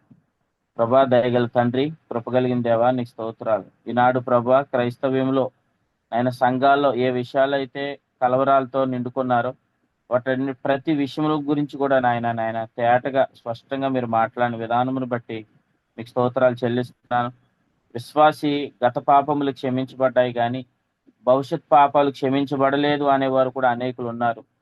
భవిష్యత్ పాపాలు కూడా క్షమించబడకపోతే విశ్వాసి న్యాయపీఠం దగ్గరికి రాడు. విశ్వాసి భవిష్యత్ పాపాలు కూడా క్షమించబడ్డాయి కనుకనే విశ్వాసి న్యాయపీఠం దగ్గరికి వస్తున్నాడని మీరు మాతో మాట్లాడారు. విశ్వాసి చేసే పాపాలకి న్యాయపీఠం దగ్గర లెక్క ఉందని మీరు మాకు ఈ ఉదయకాల సమయంలో మీరు మాతో మాట్లాడారు. అయ్యా నాయన, మేము చేసే పాపాలు మీరు చూస్తున్నారు కానీ మమ్మల్ని మీరు పాపిగా చూడటం లేదు ప్రభువా. నాయన తండ్రి, మా స్థితిని మేము నమ్ముతున్నప్పుడు, మేము జీవాన్ని అనుభవిస్తున్నప్పుడు, ఆ నీతి ద్వారా కలిగే కృప ద్వారా మేము జీవిస్తున్నప్పుడు పాపం చేయకుండా ఉండే జీవితం మాకు ఉందని ఈ ఉదయకాల సమయంలో మీరు మాతో మాట్లాడిన విధానమును బట్టి మీకు స్తోత్రాలు చెల్లిస్తున్నాను. అవును ప్రభా నాయన, నేను దేహంతో జరిగించినవి మంచివైనను చెడ్డవైనను సరే వాటన్నిటికీ ప్రతిఫలం పొందినట్లు మేమందరం క్రీస్తు న్యాయపీఠం ఎదుట మనం అందరం నిలబడాలని పౌలు గారు చెప్పినట్లుగా ప్రభు, ఎవరైతే నూతన సృష్టిగా మార్చబడ్డారో, ఎవరైతే దేవుని నీతిగా చేయబడ్డారో వారందరూ నాయన తండ్రి మీ పిల్లలు సంఘమంతా న్యాయపీఠం దగ్గరికి వస్తుందని మీరు మాతో మాట్లాడారు. అక్కడ ప్రభా క్రియలను బట్టి పక్షపాతం లేకుండా తీర్పు తీర్చేవాడు తండ్రి అని మీరు మాకు చెప్పారు. అవును ప్రభా, మేము పిల్లలం కనుక మీరు మాకు తీర్పు తీరుస్తారు. అయ్యా ప్రభా, మేము ఏ విషయాలు అయితే నాయన జీవాన్ని అనుభవించలేదో, ఏ విషయంలో అయితే ఆ జీవాన్ని మేము అనుభవించలేదో వాటన్నిటి విషయాల్లో మీరు తీర్పు తీరుస్తారు. పాపి అని స్థితి మాకు ఎప్పటికీ లేదు ప్రభా. తీర్పు ఆల్రెడీ జరిగింది నాయన, భూమి మీదే తీర్పు జరిగింది కనుకనే సంఘం ప్రభా. అవును నాయన, మీరు మమ్మల్ని పరిశుద్ధులుగా చేశారు ప్రభా. మమ్మల్ని మరణంలో నుండి జీవంలోనికి దాటింపు చేస్తారు. మీకు స్తోత్రాలు. మా పౌరస్థితి పరలోకంలో ఉందని మీరు మాకు చెప్తున్న ప్రతి విషయాన్ని బట్టి మీకు స్తోత్రాలు చెల్లిస్తున్నాను. అలాగే ప్రభా, యోహాను మొదటి పత్రికలో నాయన మొదటి అధ్యాయంలో అనేక మంది అపోహల విషయాల్లో కూడా మీరు తేటగా మాట్లాడారు. అయ్యా, పాపము లేని వారమని చెప్పుకుని ఎడల అనే విషయంతో మీరు మాతో మాట్లాడారు. అవును ప్రభ, నేను పాపం చేయడం లేదు అని చెప్పుకునే విషయంలో ఎలా అపార్థాలు జరుగుతున్నాయి మీరు చెప్పారు ప్రభ. అవునాయన, పాప శరీరం లేనివాడు ఎవరైనాను అతను ధర్మశాస్త్రం బట్టి నీతిమంతుడు కాగలడు, కానీ పాప శరీరం ప్రతి ఒక్కరికి ఉంది కనుక పాప శరీరం కలిగిన వాడు శరీరంతో ఆచరించే ధర్మశాస్త్రం బట్టి ఎప్పటికీ నీతిమంతుడు కాలేడు. నేను నీతిమంతుడు అని అంటున్నాడంటే అది అతను అబద్ధం ఆడుతున్నాడని మీరు చెప్పారు. అలాగే ప్రభా నాయన, నేను పాపం చేయకుండా ఉండటం వల్ల నేను నీతిమంతుని అవుతున్నాను. నేను ఏ పాపం చేయడం లేదు, ధర్మశాస్త్రాన్ని బట్టి జీవిస్తూ నేను ఏ పాపం చేయడం లేదని చెప్పేవాడు కూడా అబద్ధం ఆడుతున్నాడు ప్రభా. నాయన తండ్రి, యూదులకు అపోస్తుడైన యోహాను గారి ద్వారా మీరు బయలుపరిచిన సంగతిని బట్టి మీకు స్తోత్రాలు. నాయన, అవిశ్వాసి దీన్ని ఒప్పుకుంటే అతనికి నాయన రక్షణే లేదు. నాయన, విశ్వాసి ఈ విషయంలో క్లారిటీ లేకపోతే అతను కొనసాగింపు లేదని చెప్పారు. కానీ నాయన, ఇదిగో తండ్రి, ఉదయకాల సమయంలో జూమ్లోకి వచ్చిన మా ప్రియులందరికీ కూడా ప్రతి విషయంలో నాయన తండ్రి సంపూర్ణమైన గ్రహింపు కలుగును గాకని ప్రార్థిస్తున్నాం. ఈ సత్యం నాయన ఎప్పుడైతే ఆ గ్రహింపు మాకు కలుగుతుందో, గ్రహింపు యొక్క సకల ఐశ్వర్యాన్ని మేము అనుభవిస్తాం. తన ఐశ్వర్యాన్ని నాయన మీ పిల్లలుగా మేము అందరం రుచి చూచే కృప మీరు మాకు అనుగ్రహిస్తున్నందుకు మీ స్తోత్రాలు చెల్లిస్తున్నాను ప్రభా. నాయన, మేము ఎక్కడైనా ప్రభా తండ్రి ఏ విషయంలోనైనా తండ్రి మేము పాపము చేసినప్పుడు దాన్ని యథార్థంగా ప్రభా ఆయన మీ జీవాన్ని అనుభవిస్తూ నాయన వాటి విషయంలో ప్రతి విషయంలో కూడా నాయన మేము జయించగలిగే కృప మీరు మాకు ఇస్తున్నారు. మీకు స్తోత్రాలు చెల్లిస్తున్నాను. మేము ఎప్పటికీ పాపి కాదు, మీరు మమ్మల్ని అలా చూడడం లేదు నాయన. ఆ కన్నులు, ఆ మనస్సు మీరు మాకు ఇస్తున్నందుకు మీకు స్తోత్రాలు చెల్లిస్తున్నాను. ఈ ఉదయకాల సమయంలో మీ సేవకు నిలబెట్టుకున్నారు అయ్యా ప్రభా. ఎన్నో విషయాలు మీరు మాట్లాడుతూ వచ్చారు నాయన. ఇంకా అనేక మందికి ఈ సత్యాన్ని మీరు బయలుపరచండి ప్రభా. అనేక మంది ఈ యొక్క వాక్యాన్ని వినే కృప దయచేయండి తండ్రి. అనేక ప్రజలను ఇంకా రానున్న దినాలు అనేక ప్రజలను మీరు నడిపించండి. ఈ ఉదయకాల సమయంలో మీ సేవకునికి ఇచ్చిన నడిపింపుని బట్టి స్తోత్రాలు చెల్లిస్తూ, కూడికి నడిపించిన ప్రియులను బట్టి మీకు స్తోత్రాలు చెల్లిస్తూ, కొడుకులను చేరువచ్చిన మా ప్రియులను బట్టి, సహోదరులను బట్టి, సేవకులను బట్టి మిమ్మల్ని స్తుతిస్తూ, ఈ దినం జరగబోతున్న ప్రతి కూడికలో కూడా మీ కృపను అనుగ్రహించమని, నడిపించి సహాయం చేయమని మా రక్షకును మీ ప్రియ కుమారుడైన యేసుక్రీస్తు ప్రభుల వారి పేరట స్తుతిస్తూ క్రీస్తునామ సమర్పించి ఈ కూడికను ముగిస్తున్నాం పరమ తండ్రి. ఆమేన్. ఆమేన్. దేవుని సేవకులకు, కూడికలోని ప్రియులందరికీ వందనాలండి. ఒకరికొకరు వందనాలు తెలియజేసుకుని అందరికీ వందనాలండి. అందరికీ వందనాలండి. అందరికీ వందనాలండి. అందరికీ వందనాలండి. అందరూ వందనాలు. అందరికీ